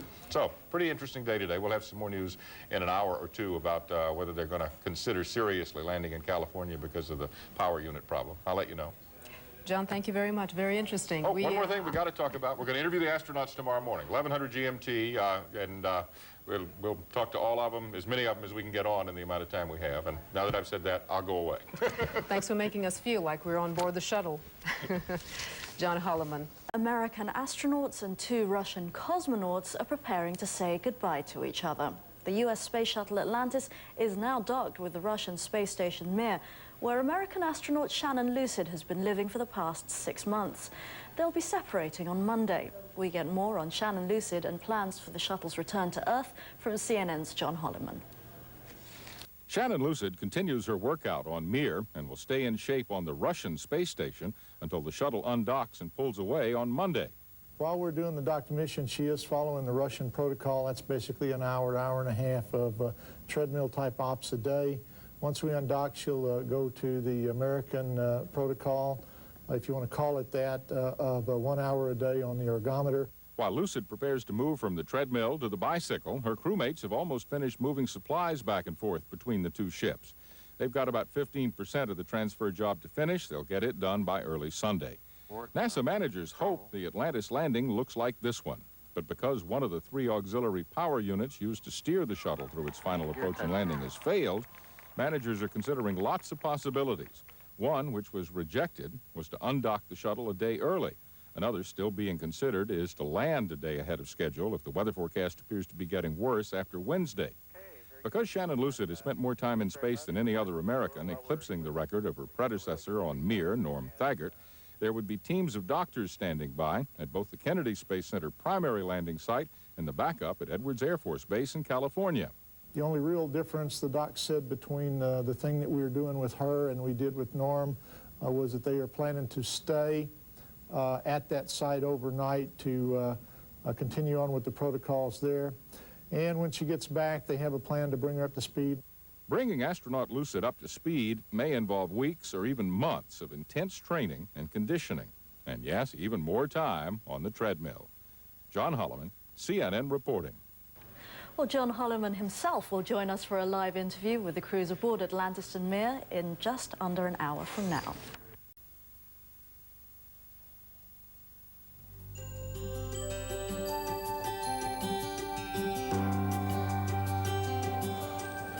Hello and welcome to our viewers on CNN International. I'm Miles O'Brien at CNN Center in Atlanta. We'll have our interview with crew members aboard the Shuttle Mir complex in just a few moments, but first a look at our top story. Russian space station Mir are close to finishing their high-flying moving chores. The spacecraft will undock tomorrow night. CNN's John Holloman is here now to tell us more about that and a special interview with some of the crew members aboard that high-flying complex. It is an amazing thing to watch them work. Day after day, Miles. Joining us from the flight deck of Atlantis are 5 members of the Atlantis Mir crew, including Commander Bill Reedy, pilot Terry Wilcutt, Mir Commander Valery Korzun, and 2 of the most famous people on Earth right now, John Blaha and Shannon Lucid. Commander Reedy, we were told this docking that you did a couple of days back would be more complicated than the previous ones. How was it from your perspective and from Commander Korzun's? Валерий Корзун, как прошла стыковка? Какие чувства вы испытывали при стыковке? Сложно проходил процесс? Let me pass the mic to Valery and let him respond to that, and then I'll get back to you. Okay.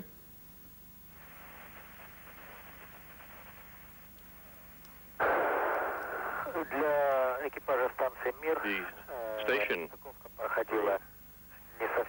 experience very normal docking. We did what we had to do. The primary objectives were met, and the docking went off very well. very gentle. And the Mir station felt just wonderful about it. Commander Reedy, how about from your perspective? Well, it was just like we trained, and I had a tremendous amount of help up here on the flight deck. We made all the desired parameters on the approach and docked within the prescribed docking window for comm and everything. And from where I was sitting for my first time, it was just like in the Sims. Yeah. Commander Reedy, what would you have to do if you had to land the shuttle with only one auxiliary power unit working? And are you training for that possibility right now? Well, John, as you know, we had a problem with one of our auxiliary power units just after main engine cutoff, and that means that we've got two. The shuttle's got tremendous redundancy built into it, so right now we're planning on landing with two APUs. Of course, we train routinely in the simulator, not only in Houston, but out in the Ames facility in California on various off-nominal situations like single APU landings, and so I think we're trained up on that already.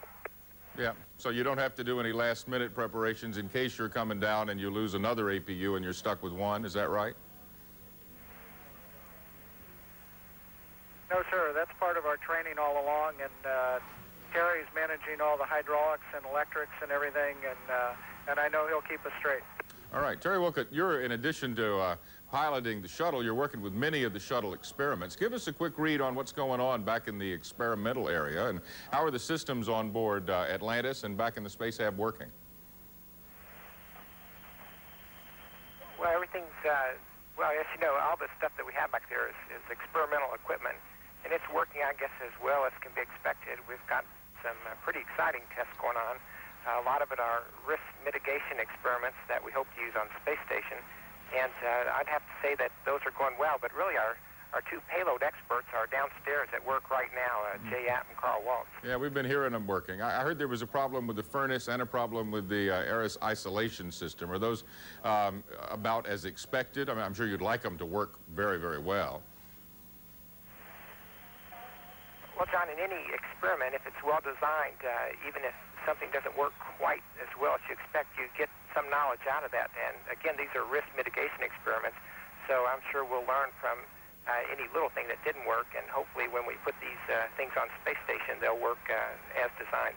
Right. John Blaha, I have way too many questions for you. I'm going to ask one and just see what's going on in your mind. I'd like to know what's been the biggest surprise for you since you have become a mere cosmonaut, which happened a couple of days back.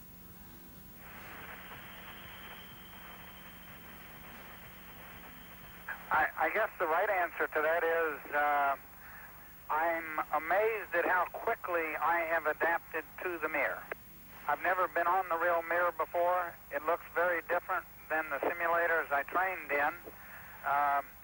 And so at first I was a little concerned about that, but Valery here and Sasha, my two Russian crewmates, as well as Shannon, who spent 6 months there, have really helped me out in the last 3 days, and I feel like I'm very comfortable there right now. I had a great night's sleep, and I feel very good on the mirror right now. Good, John. I know you and I will be spending a lot of time talking together as you continue your stay there. At least I hope that's the case. Shannon, I'd like to spend almost all the rest of my time with you. You and I talked last Thursday before docking, and you seemed perky as usual. I watched you on the treadmill the other day, you big grin. Tell me about the emotions that you were feeling during docking, the hatch opening itself, and now that you're back with astronauts again. Well, I guess the night before they were supposed to launch, it was sort of like Christmas Eve when you're a kid, you know what I mean? You just you have a hard time getting to sleep, and you're just wondering just what's going to happen the next day. And then, you know, just took it one step at a time. First of all, they had to dock, and that went just real fine. Then they had to have the hatch open. I mean, because the docking wasn't any good, the hatch didn't get open. And everything just went along just great. And then finally, you know, when the hatch opened and we met each other, then you could sort of start thinking about going home.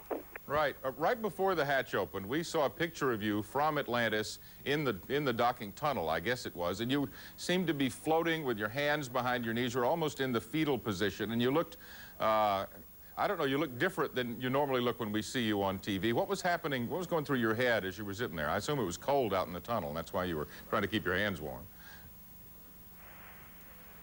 Well, I don't know. I don't know exactly, I guess, but I guess I was just sort of waiting there wondering what was going on because I thought the hatch was going to open and then it didn't, and then we went back and we ate lunch, so that was always a good thing to do. As I said, we watched you on the treadmill yesterday as you were trying to compensate for 6 months in weightlessness. I guess it's an hour and a half on that treadmill every day aboard Mir. One of the first things you're going to be asked to do when you get home is make recommendations for improvements to Mir, to make it more habitable for future crew members. What would you fix about Mir if you could? Well, I guess the first, and basically the only suggestion that I would really have is just to have more experiments to do, because that's the fun thing to do, and more is better as far as I'm concerned. Yeah. Is it, this is probably a question for John Blaha and Shannon Lucid. One of our technical folks in the control room wants to know if it's funky on Mir, if it smells weird when you go on it for the first time, John, and if the atmosphere is clammy or anything. What is it like in there? To tell you the truth, I've heard those comments before, but I thought the atmosphere there was very similar to the shuttle. I find it very comfortable, and what I was really surprised at is what I'm going to call the tremendous volume inside to move around in. Having been with the shuttle for so many years, when I come back to the shuttle now, to me it looks smaller than I used to think it was. So the volume in the Mir is quite large, and that's the most thing that I was impressed with. And no, I don't smell anything in there myself. Well, that's good, I think. I've got a couple more questions for Shannon that people around here have come up with. What are you going to do for an encore? Obviously, it's going to take you some time to recover from the effects of weightlessness for 6 months. When you get back and talk to your bosses at NASA, what are you going to say you'd like to do next? Well, first of all, someone would have to ask me if I had a preference. I would just like to have an interesting job. I mean, I just really enjoy working, and I hope that I just have an interesting job. But right now, my vision of life, I guess, doesn't extend much further than landing and saying hello to my family. Well, I can understand that. Shannon, were you able to see other satellites frequently as you orbited the Earth? And did you see space junk fly by at all when you had time to look out the windows? Well, once in a while, you could see a few little flecks of, I think it's like paint, something like that, coming off Mir, and they would sort of sparkle in the sunlight, and you could see that. And as far as satellites, I saw, the moon a lot, and I saw a lot of the satellites of Jupiter a lot, but I didn't see any artificial satellites very often. All right, quick final question for Larry. It's a question about Russian President Boris Yeltsin. His health has deteriorated. There's some debate about open heart surgery on him. A, Valery, have you heard about this? And B, are you concerned about the health of President Yeltsin? Валерий, вопрос, связанный с состоянием здоровья президента России. Известно, что у него, что его консультируют по поводу операции на сердце. И что чувствуете ли вы какую-либо обеспокоенность в этой связи? Каковы ваши ощущения, чувства?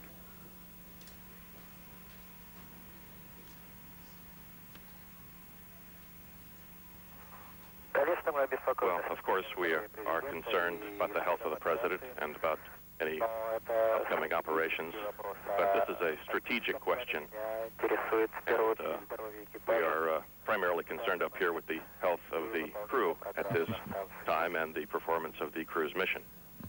All right, Commander, thank you very much. Thank all of you for joining us on CNN today. It's a very interesting and informative time together. For CNN's international viewers around the world, that'll conclude our coverage of this live event from space, the Atlantis Mir.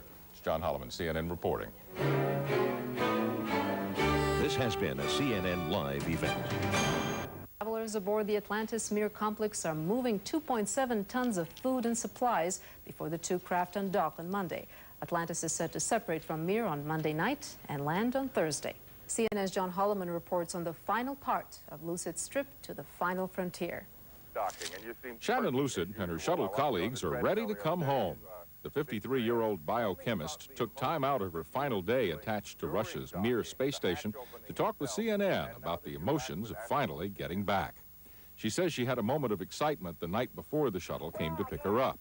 The night before, they were supposed to launch. It was sort of like Christmas Eve when you're a kid, you know what I mean? You just you have a hard time getting to sleep, and you're just wondering just what's going to happen the next day. Lucid says there's little aboard Mir she would change for future visiting astronauts. The first, and basically the only suggestion that I would really have is just to have more experiments to do, because that's the fun thing to do, and more is better as far as I'm concerned. Her replacement, John Blaha, is setting up shop for his 4-month stay. I'm very comfortable there right now. I had a great night's sleep, and I feel very good on the Mir right now. Blaha says he's been surprised by all the room he's found aboard Mir.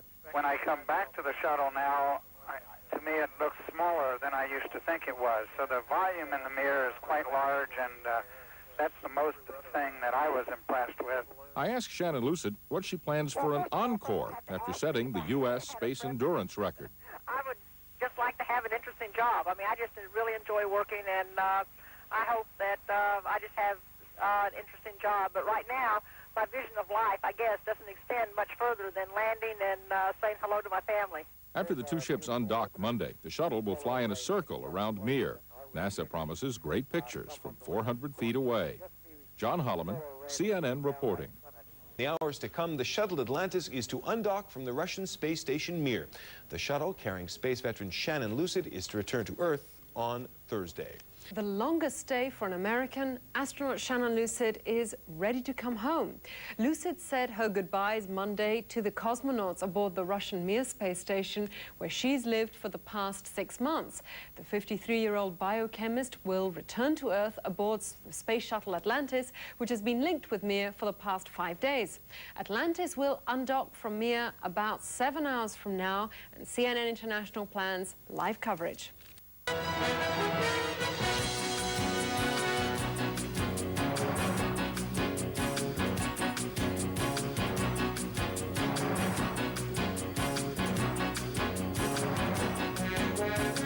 Welcome our viewers around the world. We're going to take you now live to events taking place in orbit high above our planet. Astronauts of the Russian space station Mir and the U.S. space shuttle Atlantis preparing to separate their spacecraft.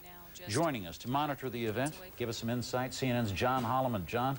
Let's go right to space, Jim. I think that's where we ought to be, because that's where all the action is happening. The shuttle and the Mir space station may well be undocking in the next 30 seconds. If it is right on schedule, that will happen. You can see on the left side of your screen one of the supports of Mir moving out of the way slightly, probably in preparation for undocking. We can listen to the voice of NASA commentator Eileen Hawley. And Rick Searfoss, a man who was the pilot of the last Mir docking mission on the shuttle, is in Houston, and he is providing some commentary as well. It's supposed to happen now. Let's listen in and hear what we hear from the NASA commentators. You may hear some Russian.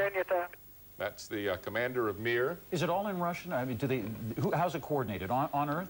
It's coordinated on Earth at the Johnson Space Center in Houston, Texas, and at the Russian Space Center, Kaliningrad.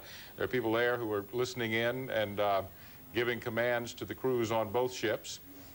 The undocking itself, what you're looking at is a shot up the docking tunnel into the Mir from a camera that is in the cargo bay of Space Shuttle Atlantis. So you see at the top of your screen sort of a bottoms-up view of the bottom the mechanical of systems Russia's officer here Mir in space Mission station. Control confirming that the hooks and latches are now driving in preparation for Atlantis' undocking from the Mir space station. When the two spaceships hook together, Jim, there are a series of hooks all the way around the circular docking ring on board the shuttle. But what we're looking at now, this is inside the spacecraft? Well, this is inside the cargo bay, but it's, Right. The cargo bay is open. So you can see at the black that you see around the lower left and lower right of your screen is space. And you know, distant space. And what we're looking at is a piece of the space shuttle, and the mirror is everything that you see at the top of your screen. So this is a camera actually sort of in the rear of the cargo bay of Atlantis.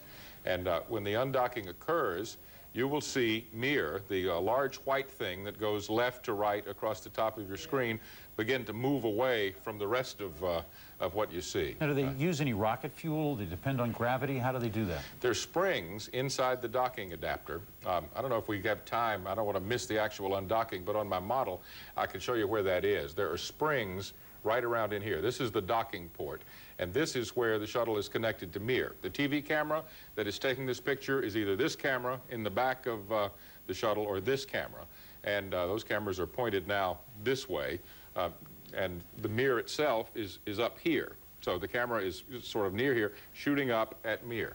So that's the perspective we have on this picture. You can see those attachment arms moving back and forth on Mir. What are those for? Those might be sidewise views of solar panels. Jim, I have seen models of Mir, and I've never seen anything that skinny that is white that moves back and forth, so it may be a side view of one of the solar panels. I don't want to guarantee that because I'm just not sure. It appears that there is a black disc down at the bottom of that thing that could be an antenna of some kind, but I don't want to tell you something that I don't know.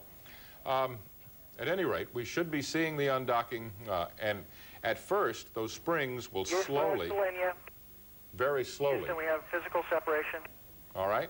They're announcing physical separation of Mir from the shuttle. And if you look now, right above the live word at the lower right-hand corner of your screen in the red line, you can see motion, very slight motion. Very slow. Those springs, but the idea is to keep it slow, to keep it controlled. Right. There's a couple of Mir solar Atlantis panels. now undocked from the Mir space station. That taking place at 8:33 p.m. Central Time. Separation burns complete. Copy. Okay, they did in fact fire the rockets, a very brief burst of rocket fuel used by the shuttle. And you can see now coming up on the bottom of your screen the red docking tunnel. Previous shuttle took this up to Mir. Ural Mountain region. The shuttle is flying, as commentator Eileen Hawley just told us, over the Ural Mountains at this moment. For the first time in 5 days, Atlantis Mir is no longer Atlantis Mir. And Shannon, Lucid is actually on her way home from this point. That's right. Now, there, the white thing that's just coming up between the words Atlantis Mir at the bottom of your screen is the Mir side of that docking ring, those latches and springs that were in there. You can see now in the middle of that ring the docking target that Commander Bill Reedy used when he piloted the shuttle into the Mir. The hatch that was opened, and Shannon Lucid had that emotional moment when she grabbed astronauts and pulled them on board Mir, is right behind that docking target. The spacecraft now separated by a distance of about 20 feet, continuing to move away from the Mir space station. About 8 meters apart at this moment. And you can see why this is such a complicated maneuver, Jim. You can see the solar panels that are all around there. And this particular docking was more difficult than any of the previous ones, and this undocking also has to be flown much more carefully by the astronauts because they don't want to, bang against those solar panels. They're very delicate. They are wafer thin. And they also don't want to go in a position where they're going to even have the rocket jet blasts. The shuttle has steering rockets all over it. There are a bunch back here on the tail. There are more, and same over here. There are 3 that blast straight up in the nose. There is a series over here on the side that blasts sideways, 3 more in the front that fire that way.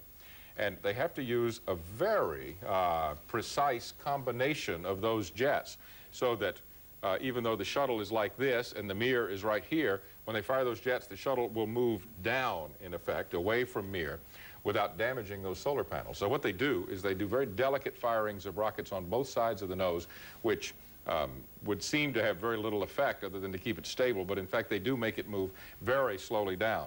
As soon as we get back to live picture, we can show our viewers something other than my face and this actually very nice model. You know, over the past 5 days, they have transferred more than 1,000 kilograms of material from Mir to the shuttle. It is stored back here in this part. This is the Space Hab module that is built by a private contractor in the United States and rented to NASA for things like this. In the old days, before this particular mission, it was half this size. about 3 meters from here to here. And this time they've done one a little bit over 6 meters so that they can carry, in addition to science experiments that are still underway up here, it's sort of like a big garage where you throw all your junk. Yeah, right. And it was. Well, Mir has been up there for a long time, and that's part of the reason then that Atlantis is going to circle around Mir to take a look and see things hit it. Yeah, that's right. It's been up nearly 11 years. I talked to Shannon Lucid about. I asked her about space junk. Did she ever see any flying by when we talked on Sunday? And she said she saw occasionally things that looked like shooting stars that came very close to Mir, but they weren't shooting stars. They were, in fact, pieces of other satellites, just debris in space. And they've never had a major serious problem on board Mir with something hitting it. The difference between Russian space hardware and American space hardware that I have detected is that Russian spaceships and spacecraft like Mir are made of thick, heavy metal. This has been true since the old Apollo-Soyuz days. The American equipment is designed for lightweight because our rockets are really not as powerful as the Russian rockets anymore since we stopped building the rockets that put men on the moon. And consequently, they can carry much heavier pieces of equipment into space. And so the thickness of the steel on the outside of Mir is like that. It would take a pretty big piece of space junk to of course, some of that's flying pretty fast. Yeah, absolutely. Well, the whole... There would be, when they do this difficult maneuver of going around at what, about 200 feet away? Yeah, 400 feet away. 400 feet away. Yeah. But even then, how fast are they going? The whole... Everybody is going 17,400 miles an hour, and the shuttle itself is flying relative to that, maybe 20 miles an hour, but it's 20 miles an hour on top of 17,400, so it's a... They're not following that old one car length for every 10 miles an hour. Really, they're not. The Shuttle Atlantis, as we told you, has released from Space Station Mir after 5 days together. They have been traveling around the world every 90 minutes. Crew members are fresh, ready for this entire series of maneuvers, since they've only been awake for about an hour and a half. They were awakened to a Fats Domino standard from about 30 years ago, my disc jockey days. The song is called Please Don't Leave Me. We can maybe listen to Fats while we talk here. This is the picture from Mission Control in Houston as they woke the crew up a few minutes ago. Fats Domino, a great piano player, and he played a lot before he started singing the song. But the name of the song is Please Don't Leave Me. And despite his plea in this record, the shuttle astronauts have, in fact, left the Mir cosmonauts now. Shannon Lucid, it was interesting what she said in that press conference, that she never wants to get on a treadmill again when she gets home. She's been doing an hour and a half on the treadmill every day that she has been aboard Mir. Now, I'm not a great physical activity guy, but I went and got on a treadmill for 40 minutes about 12 hours ago today. And it's amazing I can still sit here. I'm so tired. But to do it in weightlessness when it's more difficult and you have no gravity to hold your feet to the treadmill, they do a harness for the astronauts and cosmonauts on Mir where they use bungee cords to force their feet down on the treadmills. The harness goes up here and has these cords that then strap it to the floor. So you have to exert some pressure to keep the treadmill going. As we continue to listen to this undocking and this maneuver, we'll be hearing a lot of different voices during it, including capsule communicator, astronaut Bill MacArthur, NASA commentator Eileen Hawley, and Rick Searfoss, the man who piloted the last shuttle mission to Mir, will be talking to us as well. There, on your screen, you can now see where the shuttle is. It's been over Russia. It's now flying over China, and it will go out into the Pacific Ocean. That is all the time that it took to go from the Ural Mountains to China. Yeah, it's you know, if we were on a rush to a story, wouldn't it be nice to have something that would go that fast? At any rate, we'll be hearing a lot of voices. We may hear Shannon Lucid talking to Commander Valery Korzun on a walkie-talkie. The Mir radio system is totally different from the shuttle radio system. And as a result, the only way they can talk is with walkie-talkies, sort of like citizens band radios that our viewers may have. If anything goes wrong, we'll be hearing the voice of pilot Terry Wilcott. If there's any trouble during this maneuver, we probably won't hear much of him. He's monitoring how the undocking and the fly-around is going.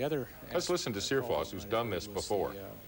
Go for radar auto. Now we have a number of sensors that assist us in the fly around. Right now we still have the TCS trajectory control system laser sensors locked on, but as they begin the fly around of the Mir, they will lose the direct look angle at the reflectors on board the Mir, particularly as it begins to maneuver.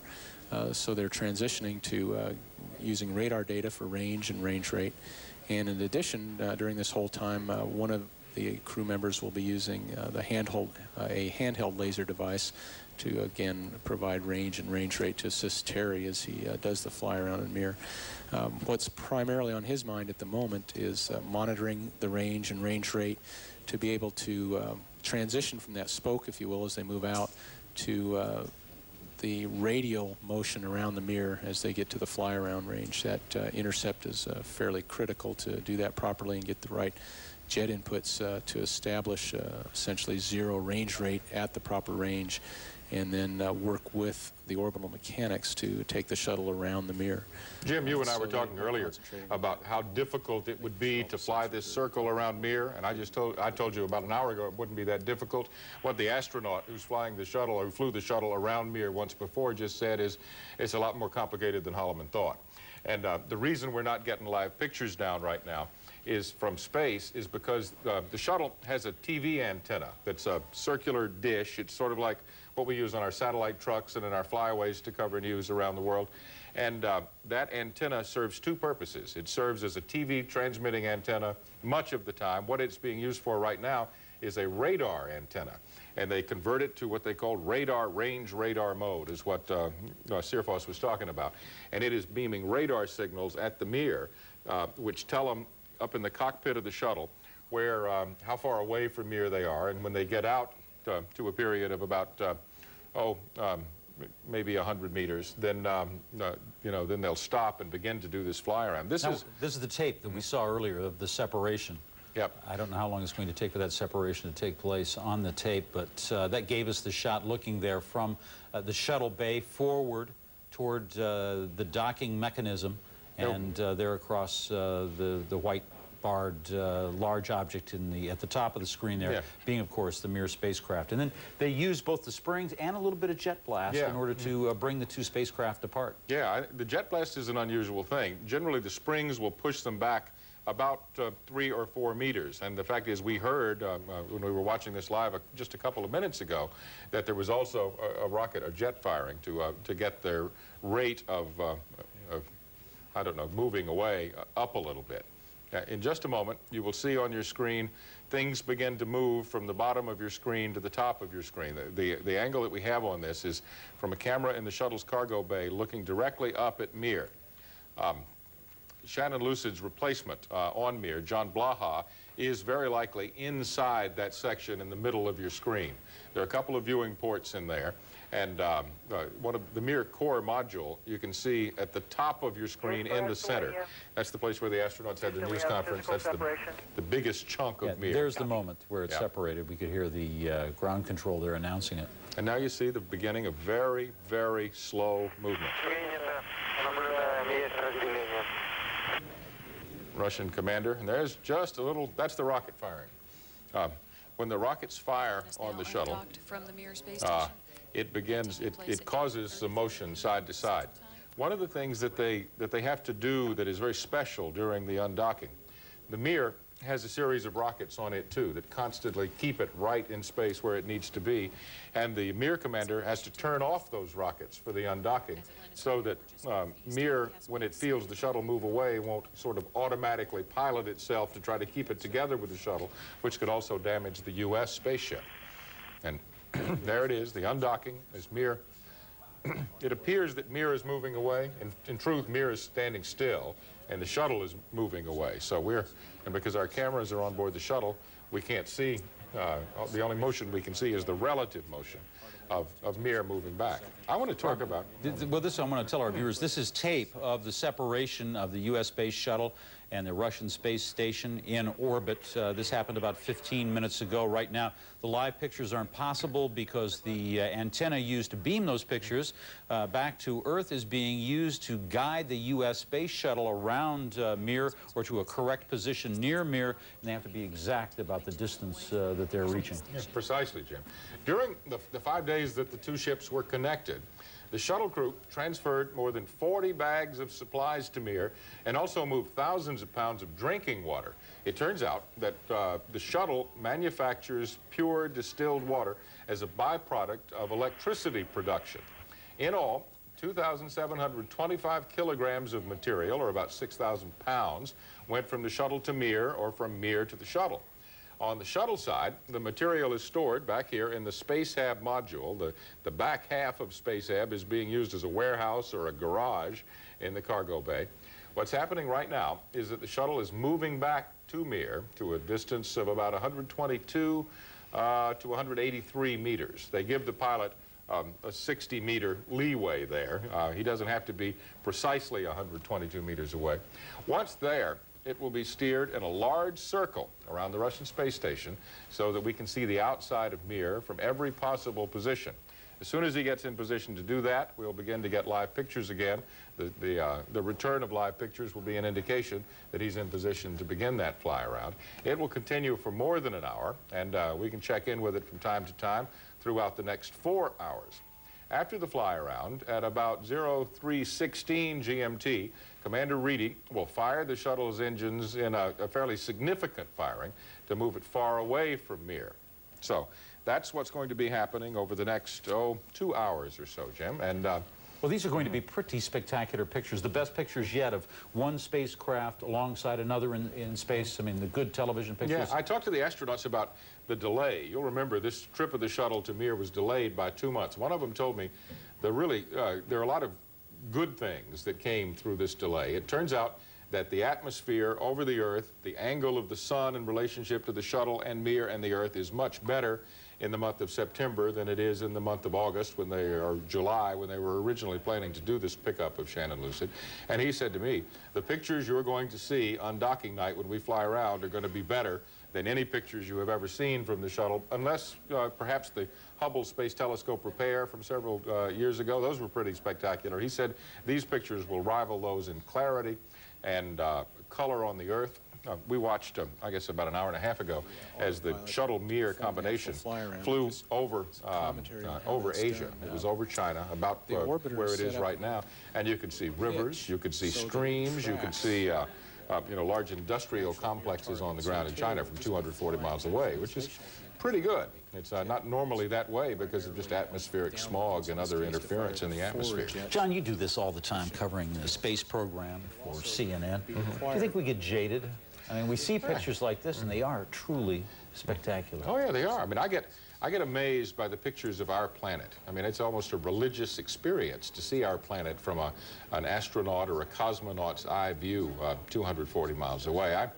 I find that some of the people I talk to get a little jaded. The astronauts themselves don't. And I just, as I look at the pictures, sometimes I get, it sends the hair on the back of my neck, what little I have left, sort of out on end. It's really an amazing thing to see, Jim.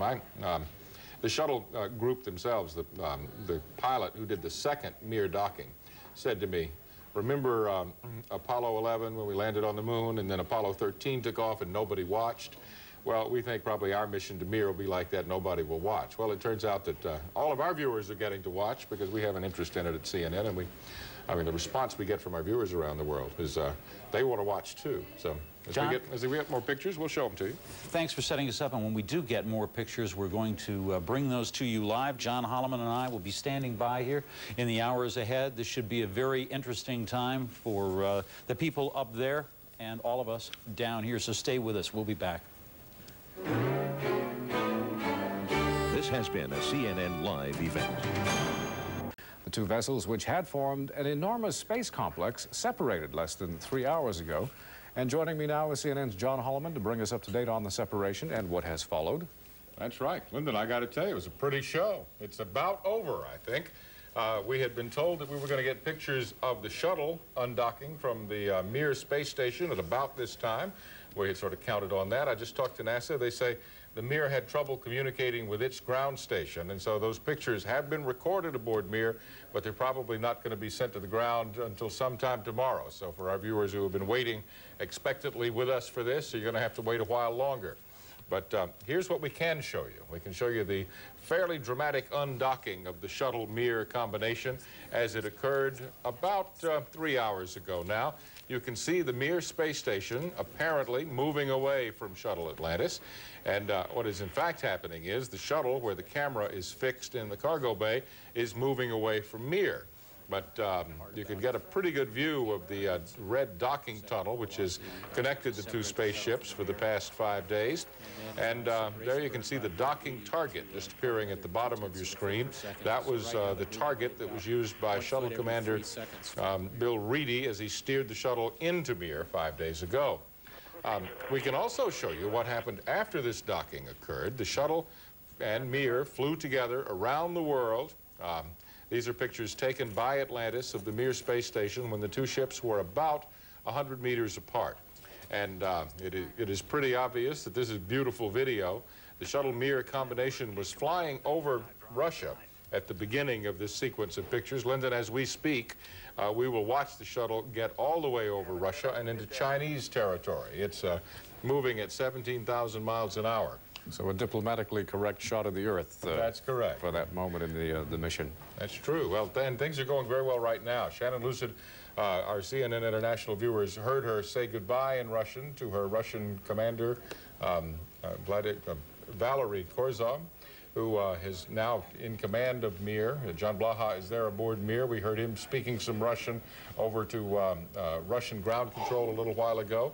Everybody seems to be in place. For Shannon Lucid, the next big event will be her return to Earth, which will occur at about 1100 GMT on Thursday. CNN International will have live coverage of that as well, and we are very concerned, along with officials at NASA, as to how her physical condition will be when she gets back. Another one of the concerns is one of those auxiliary power units that had been very much at the fore of the attention after the liftoff, because that may have something to do with the landing controls of the shuttle. Let me use our shuttle model here. I'll just wheel it out on the set. Do you know whereabouts those units would be located? Yep, they're back in the back. There are 3 of them. They're back here. What they do is they mix liquid oxygen and liquid hydrogen to make an explosion. You can get 2 things from an explosion. You can get a spark, you can get forward motion, you can certainly get a lot of pressure. And the pressure from those 3 sets of explosions that are going on at the same time are used then to steer the shuttle around. This is the rudder. Is it likely if there's a problem with one of them, if there's an explosion or whatever the problem happens to be, that it can take out one or both of the other 2? Nope. They are separated on board the shuttle. Here they are back in the cargo bay. And I'm going to steer the model a little bit and drive our director crazy. Yep. And we can show you the control surfaces of the shuttle. The 3 of them are all joined together normally, and they all provide enough pressure to steer the spaceship. This is the rudder. This is what makes the shuttle go left and right. These are the wing flaps, which make the shuttle turn physically, bank left and right. And you have to have at least the pressure from one of the auxiliary power units to make it steer at all. So the bare minimum they need operational is 1. Yep. And with 1, it's like driving a car that normally has power steering without power steering. It's very difficult to make it turn when you have only 1. How important then would the weather conditions on the ground and in the atmosphere just above that level be then if they're operating with minimum power? They have to have much different weather. They have to have much better weather. Normally, the shuttle can land with a 15-knot wind blowing from the side. They don't like that. They like to have the wind blowing from the front because that slows it down, gets it on the ground better. But it can land with 15-knot winds from the side. For this landing, they won't be allowed to land if winds of 15 knots from the side are forecast. The wind will have to be less than that. 10 knots is the maximum crosswind it can have. And also the ceiling has to be higher. 7,000-foot ceiling for a normal landing.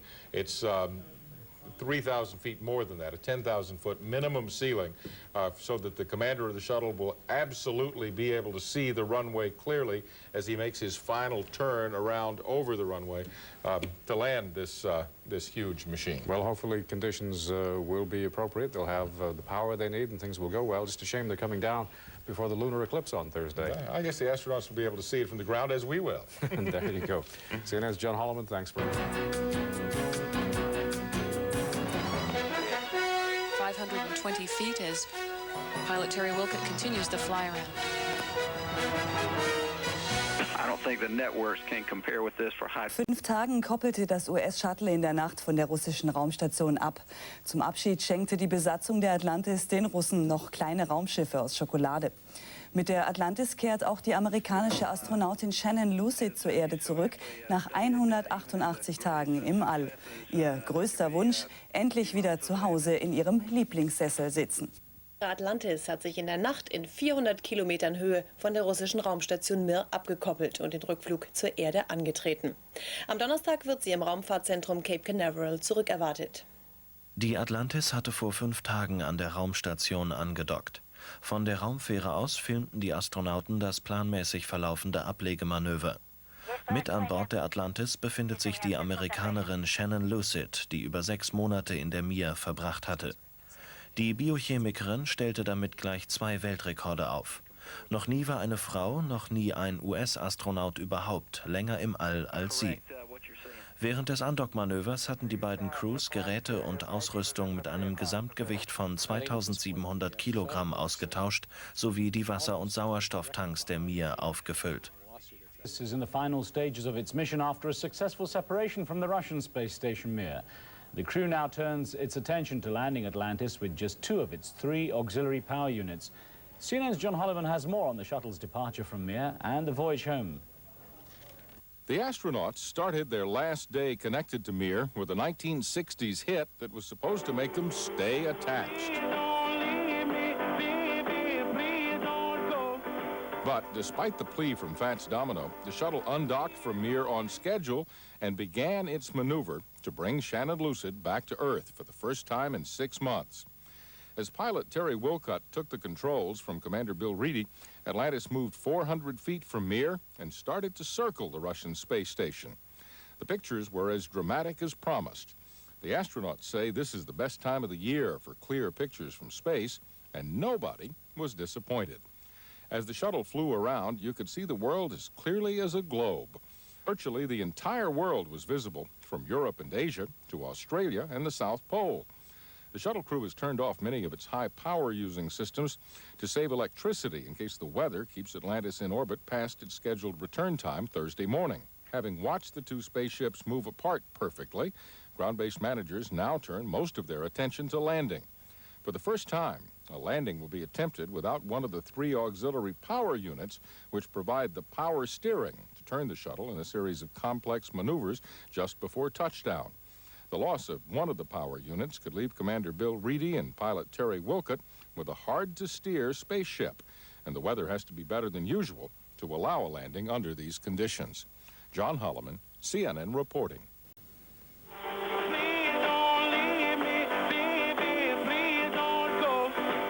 Und Co., die russische Besatzung der Raumstation Mir, wollte die amerikanischen Kollegen einfach nicht gehen lassen. Nach dem Ablegen machte Atlantis dann diese Bilder von der Raumstation, mit der sie 5 Tage lang innig verkoppelt durchs All geflogen war. Am Donnerstag soll die Atlantis dann schließlich in Florida landen. Nach fast 6 Tagen endgültig von der russischen Weltraumstation Mir abgekoppelt und den Heimflug eingeleitet.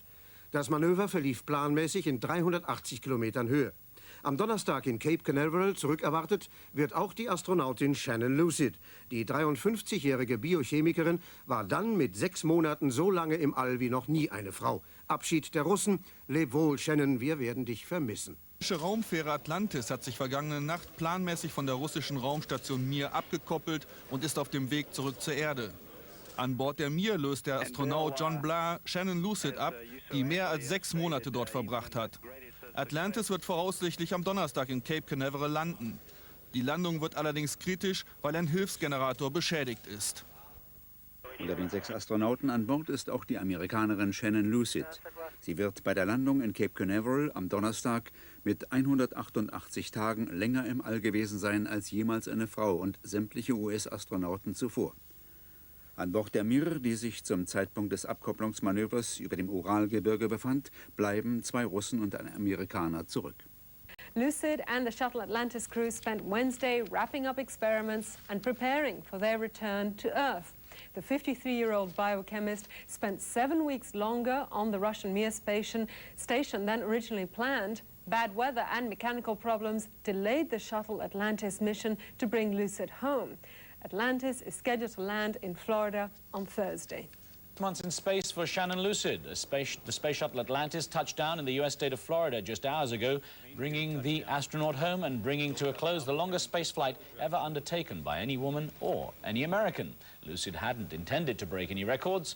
The 188-day voyage came about when her departure from the Russian space station Mir was delayed by weather and technical problems with the shuttles scheduled to take her home.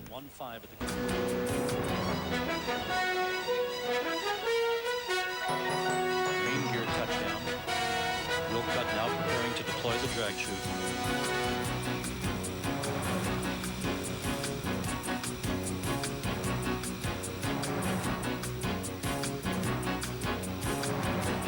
Nose gear touchdown. Atlantis now rolling out on runway 15 at the Kennedy Space Center, wrapping up a 3.9 million-mile mission to bring Shannon Lucid home after a U.S. record 6 months in space.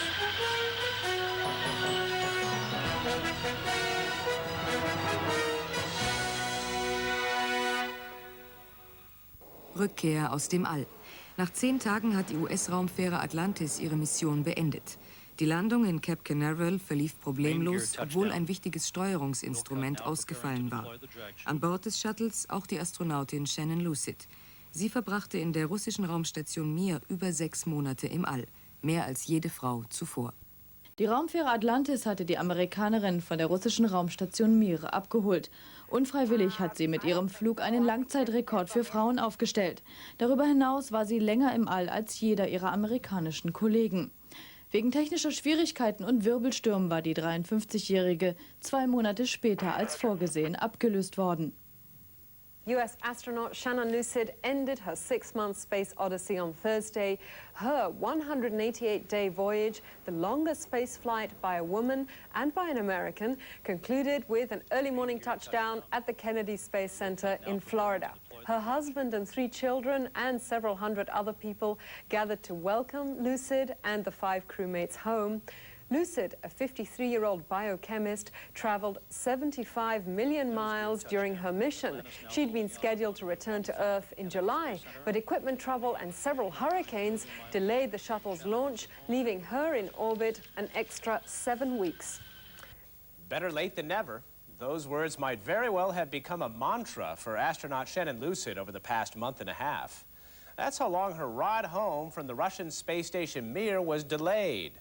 So when the space shuttle Atlantis finally docked with Mir on Wednesday, Lucid was waiting at the airlock door to embrace the first American she has seen since she crossed Mir's threshold 6 months ago, and talked nearly non-stop with her replacement, John Blaha, who is booked for a 4-month visit at Chateau Mir. Bad weather and technical difficulties delayed the shuttle launch, thus putting Shannon Lucid in the record books. She shattered the American space endurance mark and beat the women's world record. Lucid says she is anxious to see her family, feel the sun and wind, and spend some time browsing at a bookstore. In all, NASA is planning to send 7 astronauts on missions to Mir to lay the space work for the planned International Space Station. Well, you won't need to be in low Earth orbit to catch a thrilling celestial sight on Thursday night. If skies are clear, backyard astronomers in the Western Hemisphere are in for a treat. They'll see a total eclipse of the moon and a planetary bonus added by celestial good luck. Ann Kellen has a preview. Amateur stargazers, mark Thursday, September 26th, down on your calendars. Just after sunset that evening will be prime-time viewing for a total eclipse of the full moon, visible, weather permitting, over most of North and South America. Art Russell is an amateur astronomer in Atlanta. We're looking at totality, which is where the moon is going to get its darkest, at about 9:12 in the evening. Hopefully what we expect to see is that, with luck, we'll have kind of a ruddy, maybe a coppery red moon. So for those that follow the harvest moon type of thing, this is your one shot for it. That's 9:12 p.m. Eastern. Remember to add or subtract hours based on your time zone. A lunar eclipse happens when the sun, earth, and moon all line up. The light from the sun, which normally reflects off the moon and makes it shine bright, is blocked by the earth. Earth's shadow cast on the glowing lunar surface causes the eclipse. As the moon moves out from behind the earth, the eclipse ends. The September eclipse does offer a special bonus. The planet Saturn will be visible in the sky very near the moon. This is the first time since 1968 that the eclipsed moon has appeared so close to another bright object in the sky. Saturn should be about 2 degrees to the southeast from the moon. Very, very bright object, very, very obvious.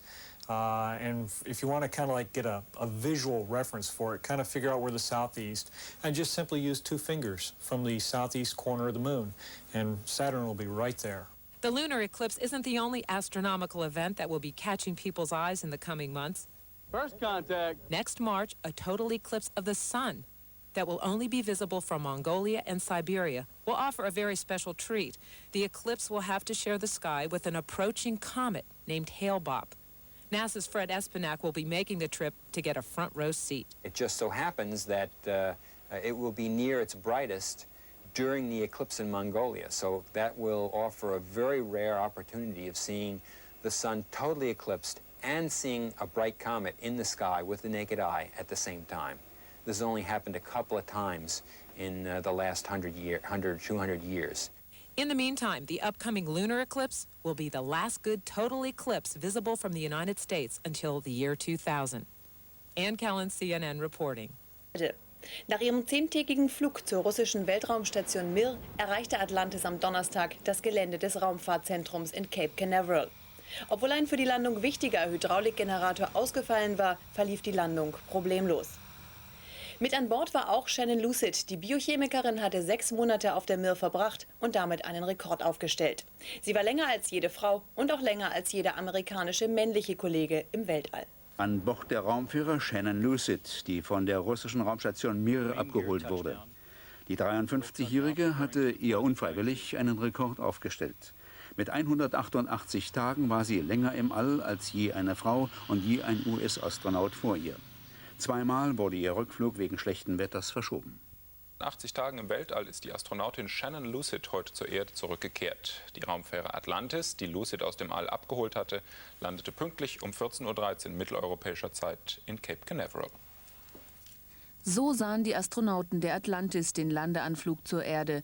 Und so unscheinbar sah es zunächst von unten aus. Besonders gutes Wetter war für die Rückkehr zur Erde nötig. Denn bereits beim Start der Raumfähre war ein für die Steuerung wichtiger Hydraulikgenerator ausgefallen. Die Landung klappte trotzdem problemlos. Nur wenige Minuten danach wurde Shannon Lucid von einem Flughafenbus abgeholt und zur ärztlichen Untersuchung gebracht. Nach 6 Monaten im Weltall ist die 53-Jährige nicht mehr in der Lage zu gehen. Die Muskeln haben sich in der Schwerelosigkeit zurückgebildet. Ich bin so glücklich, wieder nach Hause zu kommen. Ich werde schnell wieder fit sein, hatte sich Lucid noch kurz vor der Landung gefreut. Rund 6,3 Millionen Kilometer hat sie während der Zeit auf der Mir zurückgelegt und einen Rekord aufgestellt. Noch nie war eine Frau so lange im Weltall wie sie. Atlantis ist am Mittag trotz eines Defektes der Landeklappen sicher auf dem Gelände des Kennedy Space Centers in Florida gelandet. Mit an Bord war auch die Astronautin Shannon Lucid, die mehr als ein halbes Jahr in der russischen Raumstation Mir zugebracht hatte. Sie war nach dem längsten Aufenthalt einer Frau im Weltraum von ihrem Kollegen John Blaha abgelöst worden, der 4 Monate im All bleiben soll. Shannon, from your record-setting flight above Mir. Herzlich willkommen zu Hause, Shannon. Glücklich empfängt das Kennedy-Raumfahrtzentrum in Florida die Astronautin Shannon Lucid. Ein halbes Jahr hat sie auf der russischen Raumstation Mir gelebt und gearbeitet. Ein absoluter Rekord. Keine Frau und kein US-Astronaut hat mehr Zeit im All verbracht. Shannon Lucid kam allerdings nicht ganz freiwillig zu diesem Ruhm. Ein technischer Defekt und Stürme vor Florida haben ihre Mission um 2 Monate verlängert. Approach for the US space shuttle Atlantis. It touched down safely at the Kennedy Space Center in Florida on Thursday, bringing to an end 188 days in orbit for American woman astronaut Shannon Lucid, a record for women and for an American. Her husband and 3 children and several hundred other people gathered to welcome Lucid and the 5 crewmates home. Lucid, a 53-year-old biochemist, traveled 75 million miles during her mission. She'd been scheduled to return to Earth in July, but equipment failure and the threat of hurricanes kept her in space an extra 7 weeks.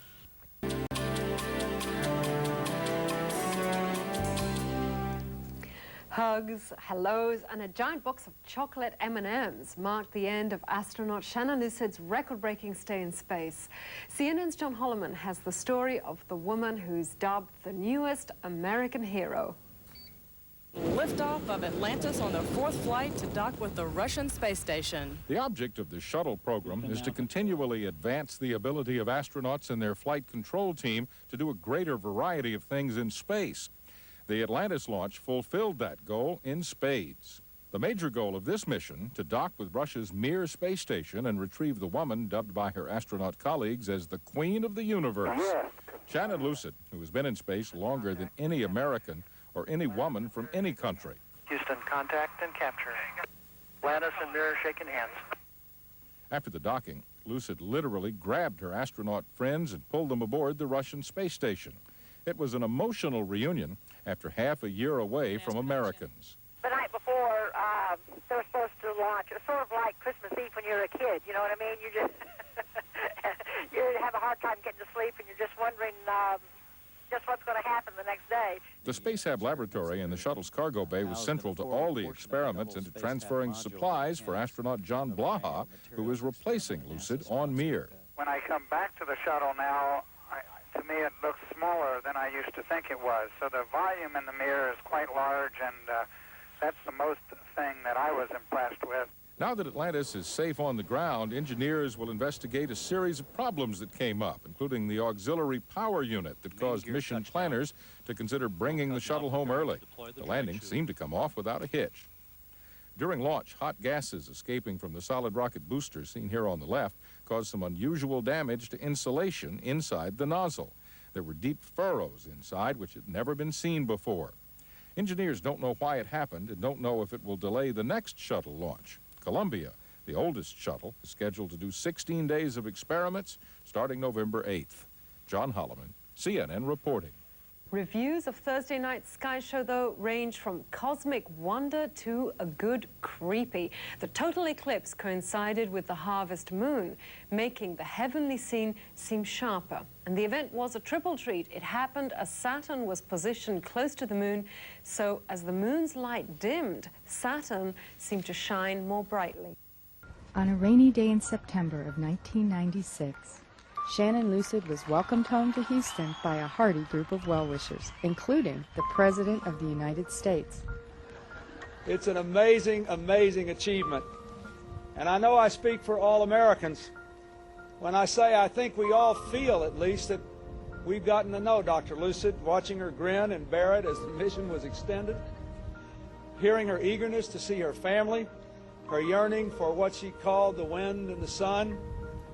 Perhaps more than she knows, she has also set a remarkable example for a new generation of young Americans, and especially young girls all across this country who look up to her and now see new possibilities for themselves. And we thank her for that as well.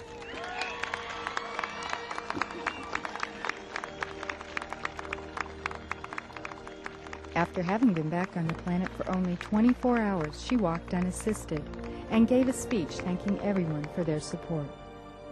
It's just great to be home, and I want to say thank you to everybody that supported the mission here on the ground.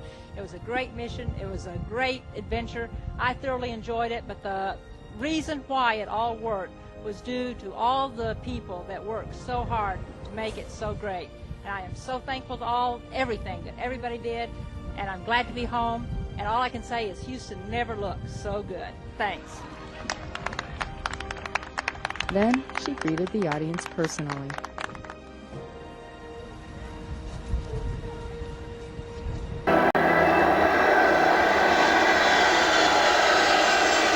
The day after Shannon's landing, President Lucid comes to Houston to welcome her home.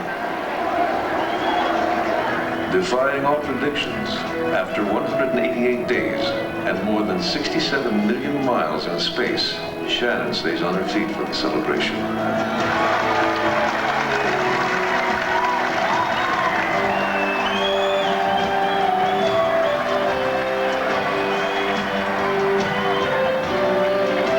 There are many times when I was up on Mir, and I would think, wow, who would have ever thought that a child from Oklahoma in the 50s would have grown up to spend 6 months on a Russian space station with a couple Russians. I mean, it was just something that you wouldn't have put in your fiction novel if you were writing one.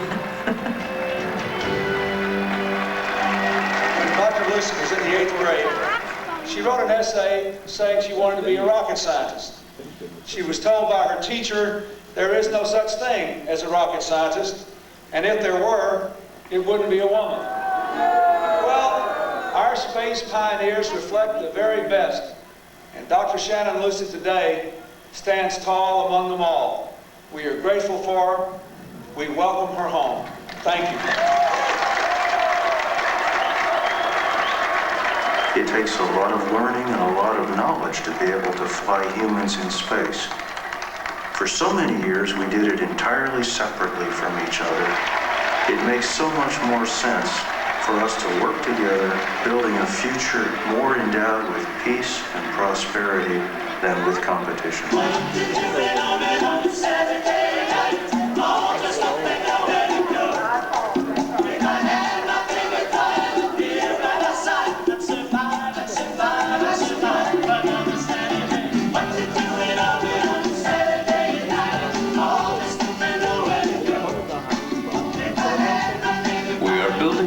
To the future. Cooperation will make it stronger. There may be obstacles along the way, but our children will reach the planets. New worlds are theirs to discover.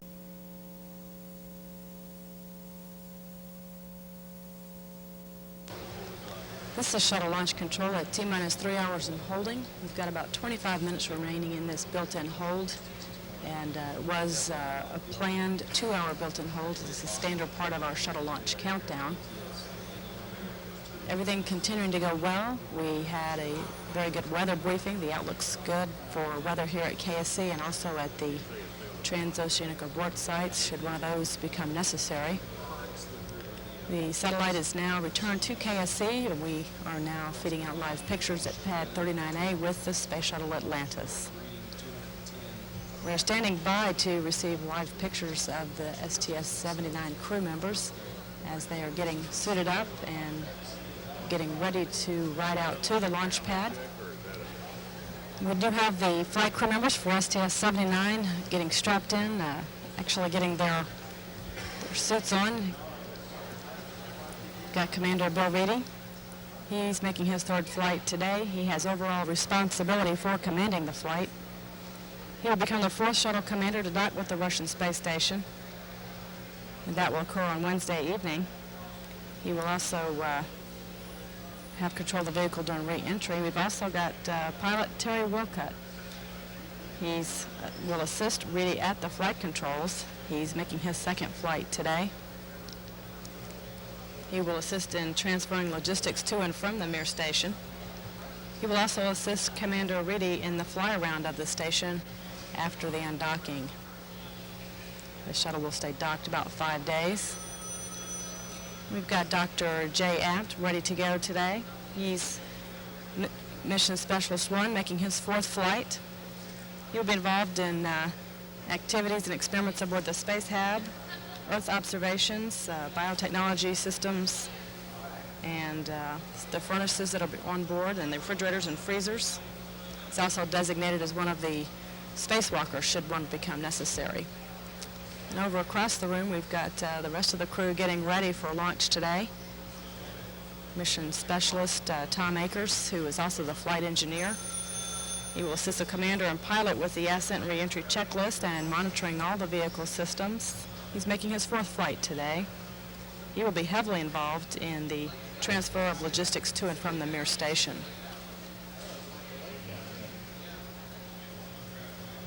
And here we have Mission Specialist John Blaha getting his flight suit tested. He's making his 5th flight today, getting ready to embark on his 4-month stay aboard the Mir space station, where he will be involved in scientific investigations on long-duration space flight.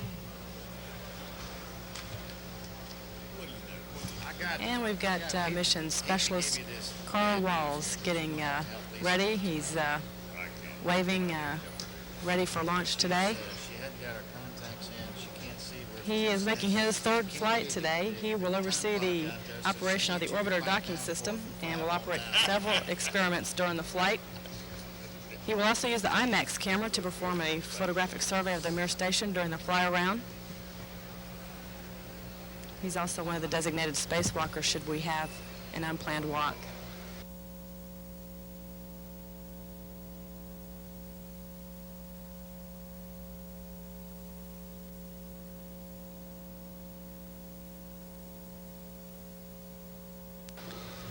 This is Shuttle Launch Control. We've got pictures now of the flight crew walking down the hall toward the elevator at their crew quarters.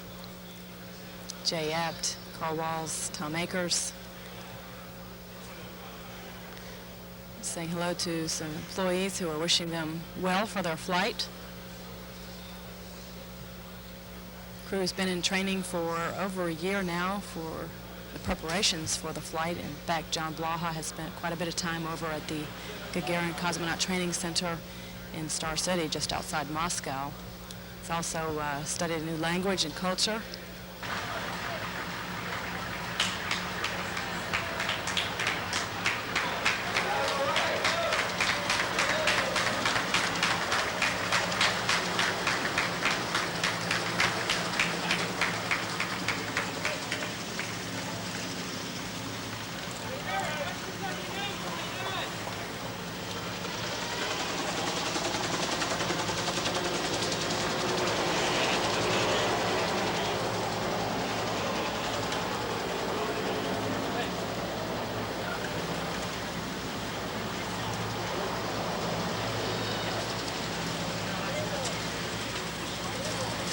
Crew is getting ready to ride out to launch pad 39A. They'll be led by the KSC security escort. Takes about 20 minutes to arrive out at the launch pad. Crew is about to embark on their 10-day flight and the Mir docking.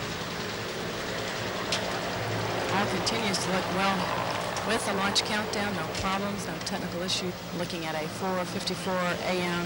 Eastern Time liftoff of the Shuttle Atlantis on mission STS-79. At the opening of our launch window today, Shannon Lucid and her fellow cosmonaut crewmates aboard the Mir station will be located just off the coast of South America near the equator, and they'll be about 5,000 nautical miles away from KSC. It's not likely that they would be able to view the launch from that location.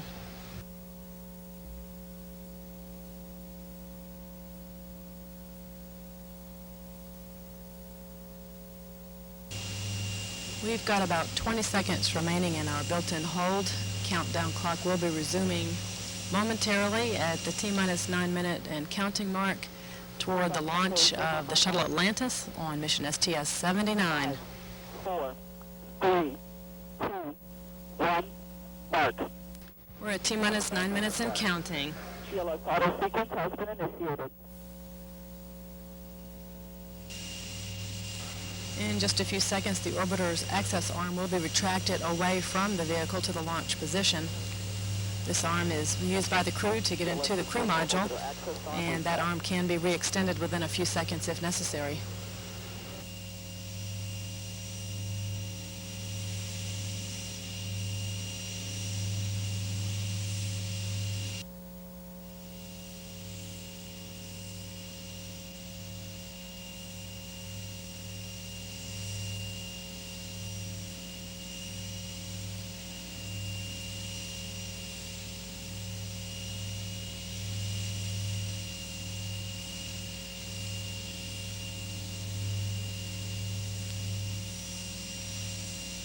A profile test of the orbiter's aero services has started. The flight control services are being moved through a pre-programmed pattern to verify they are ready for launch.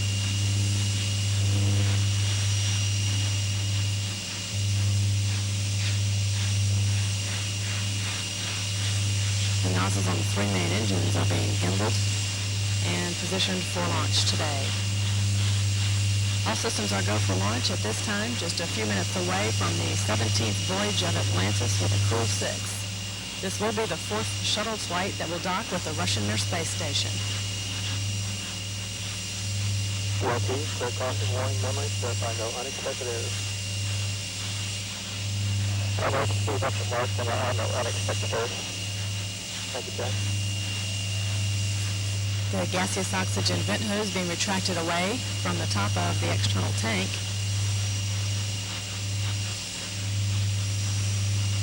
And the 6-member crew is about to embark on the first day of the planned 10-day flight and the return of astronaut Shannon Lucid and the beginning of John Blaha's 4-month stay aboard the Mir space station. All crew members, close and lock your visors, initiate O2 flow. God bless you, and have a wonderful flight. OTC, that's in work. Thanks very much. You've done a great job on the Atlantis, and we'll see in about 10 days with a pre-shot. T-minus 20 seconds. T-minus 15. 11, T-minus 10, 9, 8. We have a go for engine start. 5, 3, 2, 1. We have booster ignition and liftoff of Atlantis on the 4th flight to dock with the Russian space station. Houston now controlling.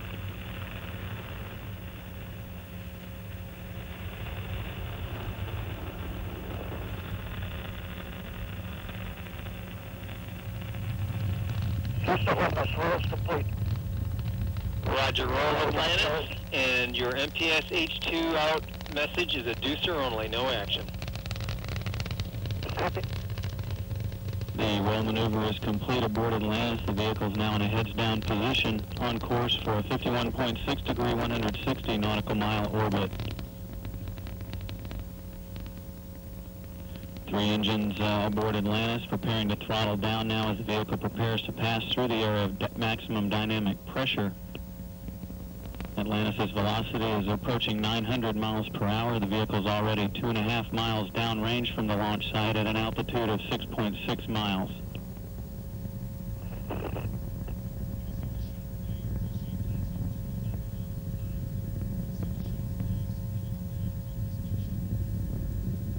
Atlantis Houston, go at throttle up. Copy, go at throttle up. 1 minute 25 seconds into the flight, the 3 liquid-fueled engines are now back at full throttle.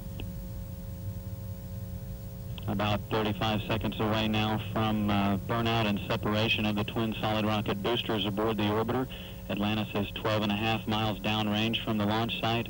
Current altitude 18 miles, traveling 2,300 miles per hour.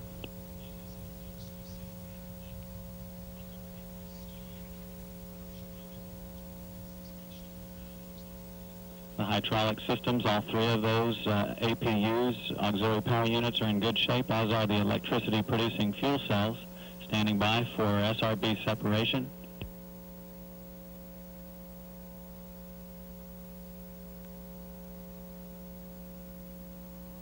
SRB separation is confirmed 2 minutes, 15 seconds into the flight.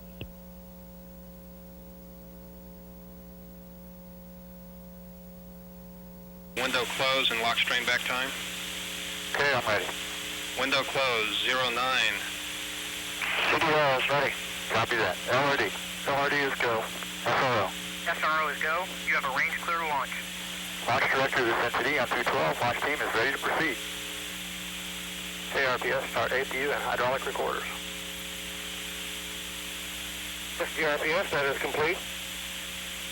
PLT, perform APU pre-start. Max, we see good pre-start. Copy.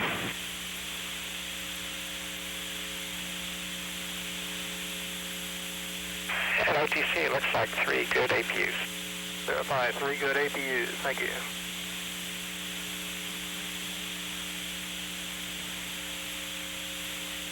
Flight booster, 3 engines ready. Copy. Okay. So let's go for main engine start. All vents open. Copy.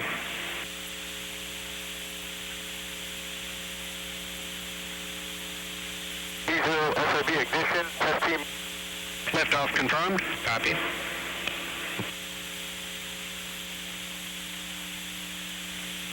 Flight booster, the message is a deucer only. Gauge to RP on the right. Copy, deucer only, Capcom. And flight guidance, we see the roll. Roger. Houston, Atlantis, roll's complete. Roger, roll Atlantis, and your MPS H2 out message is a deucer only, no action. Copy. Throttle on, 367. Copy.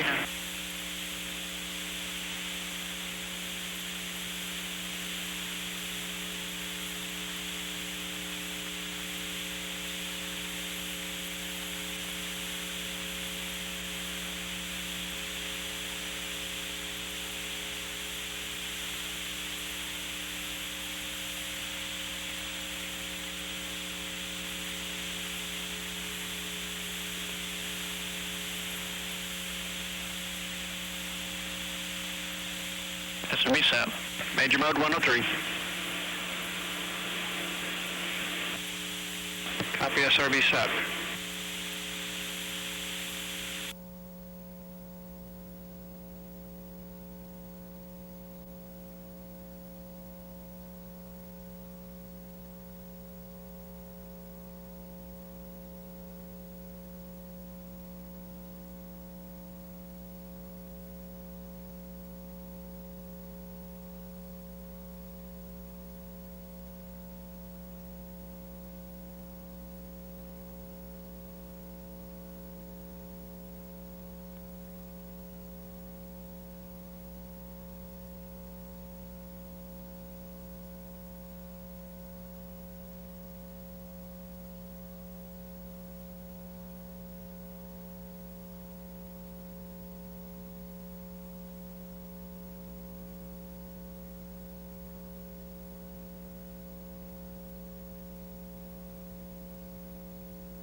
Okay, we're live on the flight deck, Reach. Thanks.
Houston, Atlantis. Go ahead, Carl. Yeah, Bill, do you still have a video in SpaceX? Yes, sir, we do, and the color's still faded out.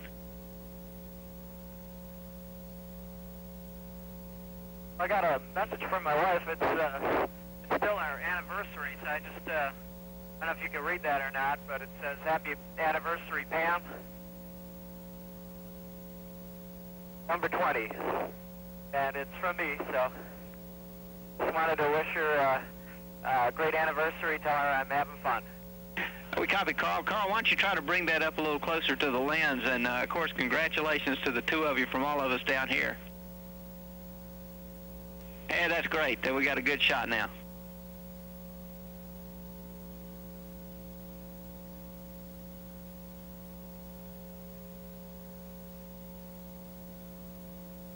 Thanks, Bill.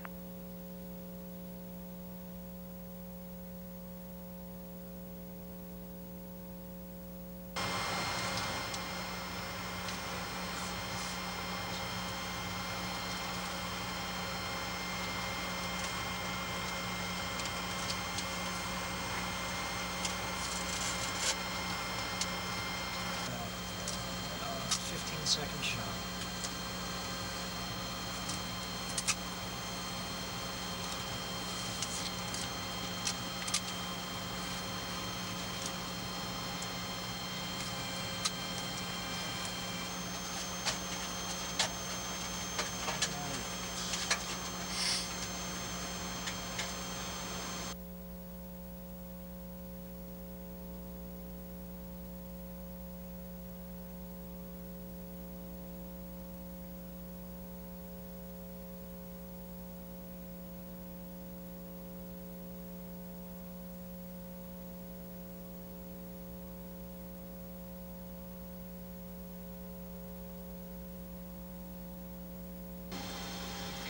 Bill, at 22 minutes, you're going to turn your flight controller power on. Yeah. Okay. I got you and Terry really good. We might as well go flat now, actually. Okay, go ahead. Item 19.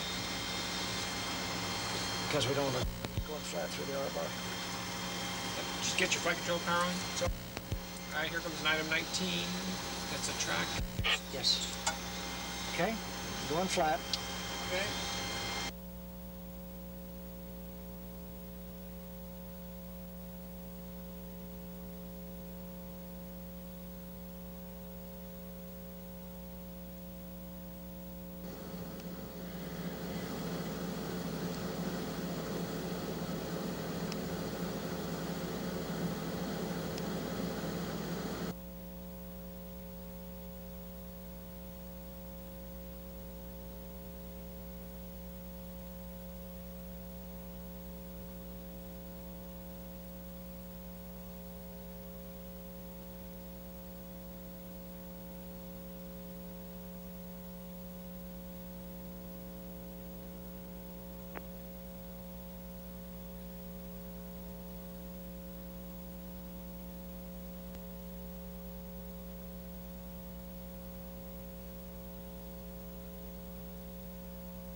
Houston, contact and capture.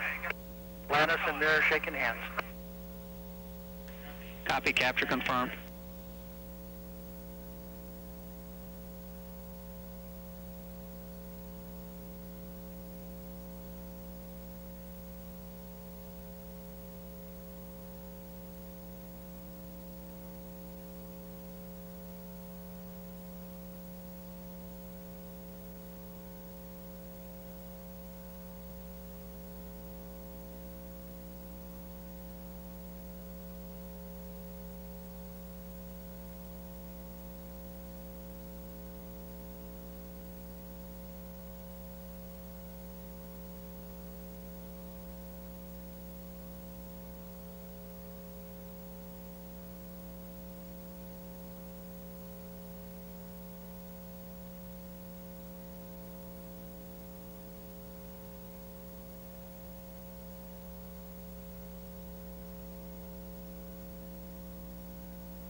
And Valeria is saying that each of us has to have some bread and salt, which is the traditional Russian greeting.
guys go up and work with Carolyn Sumner's up at the museum there?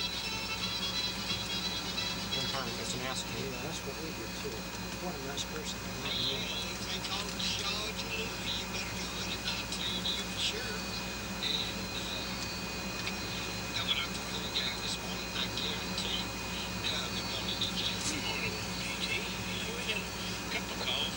I thought I was looking at the Southern Cross out there. That was, I just wondered if that was really it.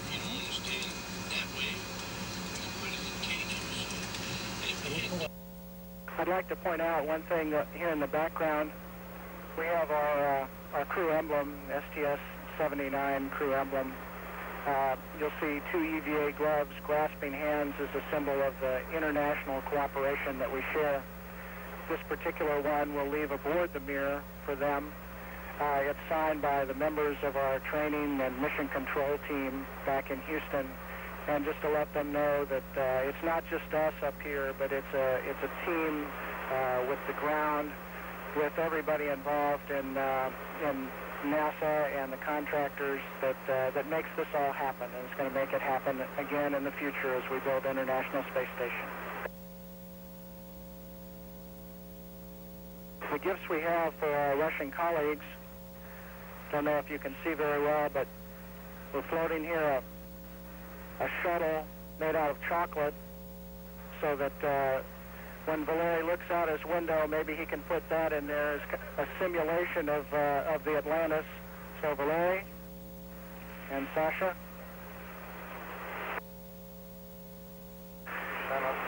And one other gift we have for him.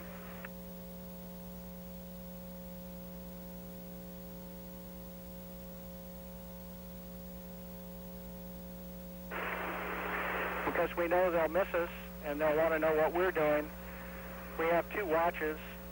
They're both set on Houston time because of all the things that we've done here in space as a joint crew, probably telling what time it is has been the most exciting for all of us. And we think that maybe with a watch set to Houston time, every time they look at it, they'll remember us. And I know that every time we look out in the sky and see the Mir, we'll remember them.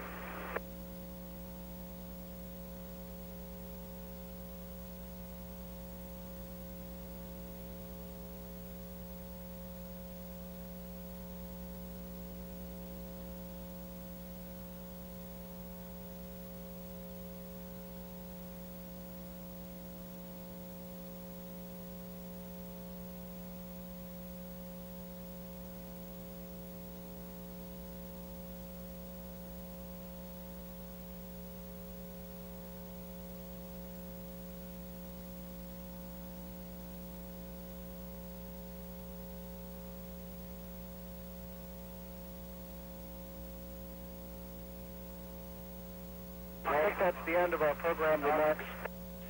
And Bill, as you so aptly stated, even in the greatest of successes, there can be a few moments of sadness.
in Atlantis, Houston. Great picture of Mir.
I don't think the networks can compare with this for high drama tonight.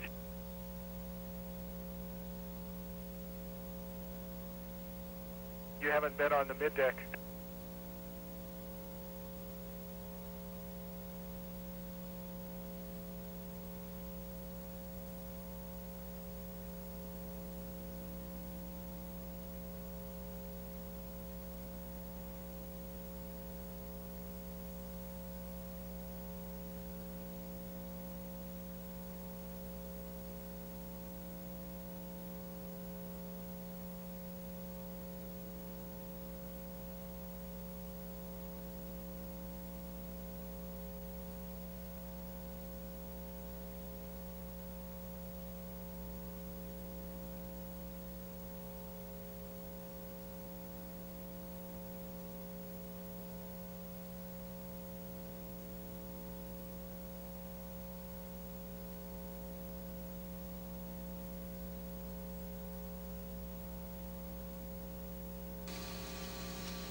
turned off? Yeah. So you could punch something into that keypad and it won't do anything. Wait till I zoom in. Okay, I'm coming in. Okay, keypad again.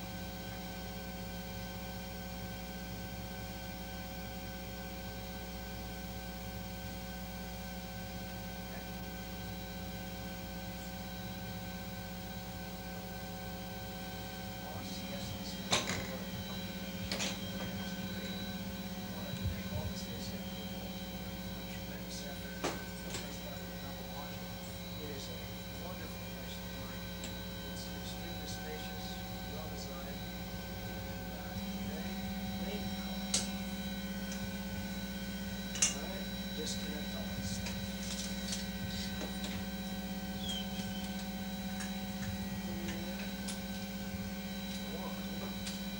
Get the cap out.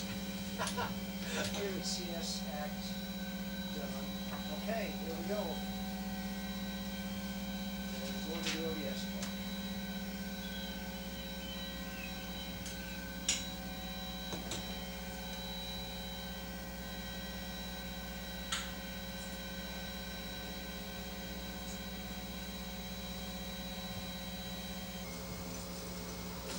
Let's make sure we don't have any junk under here.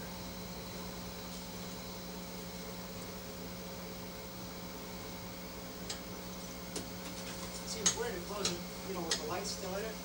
Yeah.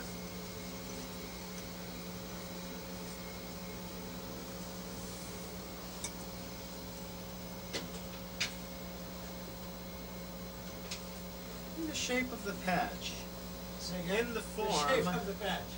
of an EVA hatch, leading the way to future cooperation in space. Truth.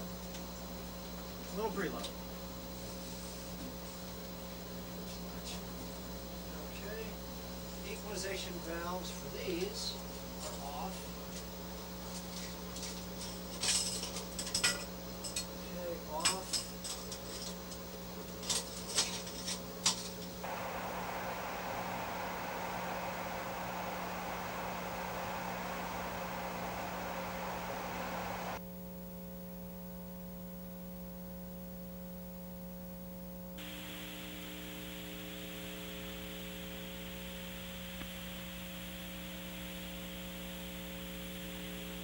Flight guidance?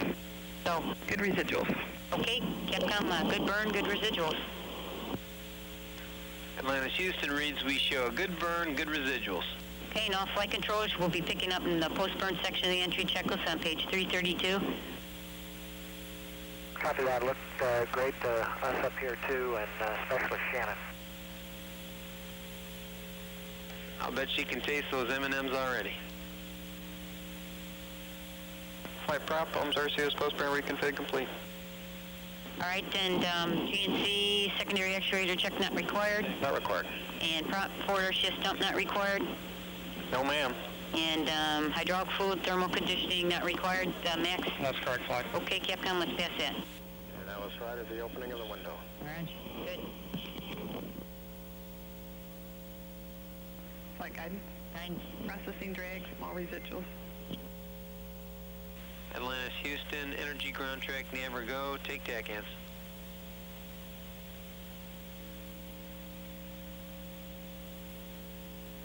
Okay, how's your data looking? Flight GNC, take air data to GNC. Guidance? Stand by on nav, we're still evaluating. Right now the nav is better than the air data. Capcom, take air data to GNC.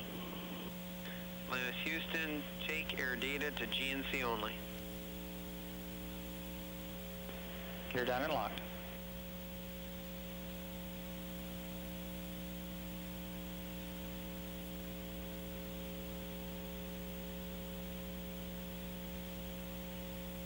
Brake hustle's open.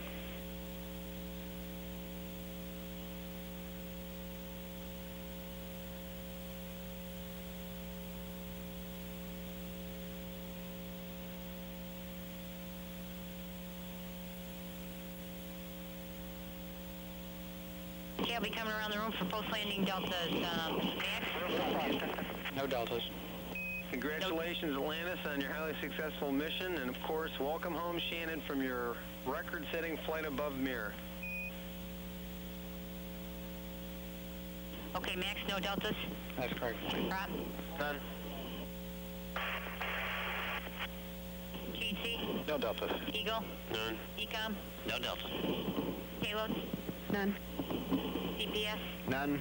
Inco? None. Booster? None. Okay, Capcom, no post-landing deltas. We'll be standing by with them on page 5-3. Atlantis Houston reads, we have no post-landing deltas. We're ready to pick up the entry checklist, page 5-3.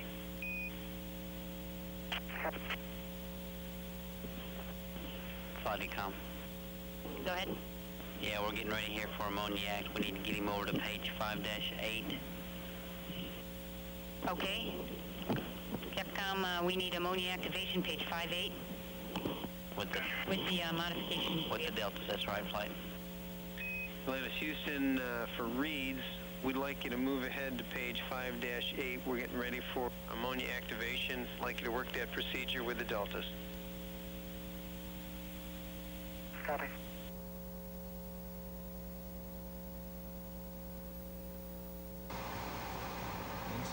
About halfway.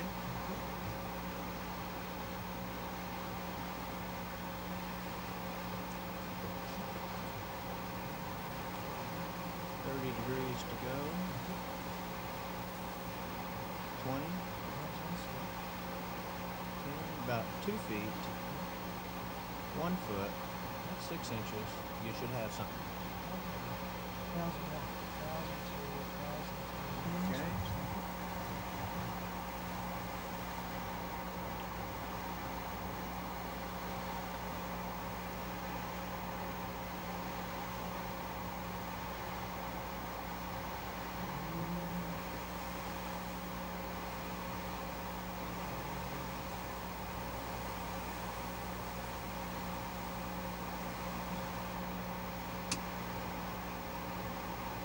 Not much bounce. That was nice. Okay.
Inside Mach 21.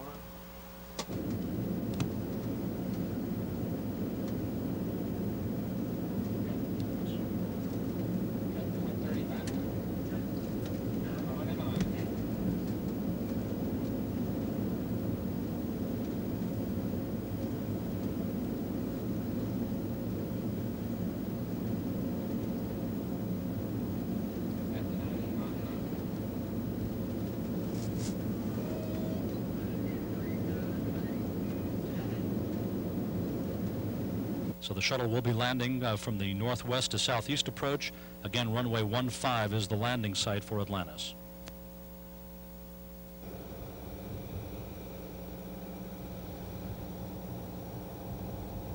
Atlantis breaks its way through one deck of clouds. Very clear conditions at the Cape.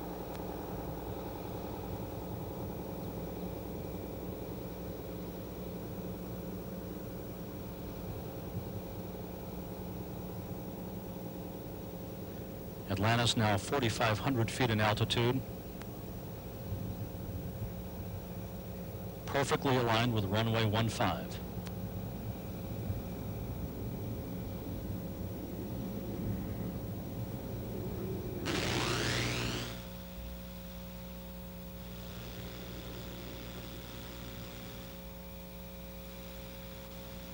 Reedy now flaring up Atlantis' nose, landing gear or drop.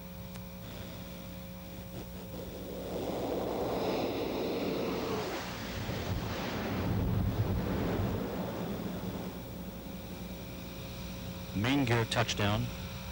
Wilcott now preparing to deploy the drag chute.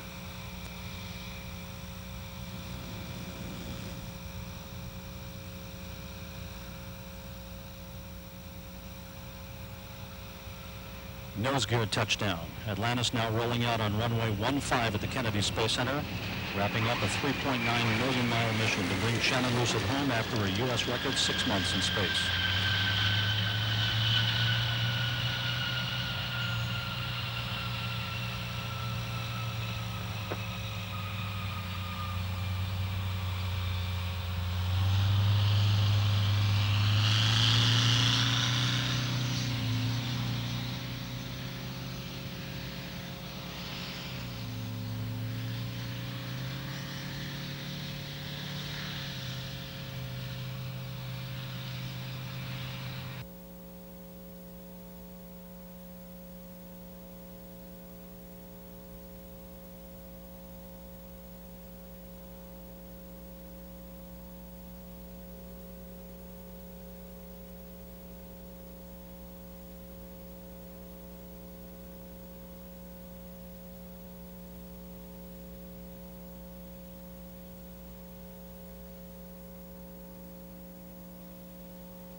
And Houston, you'll have to go ahead and read the deltas on page 5-22.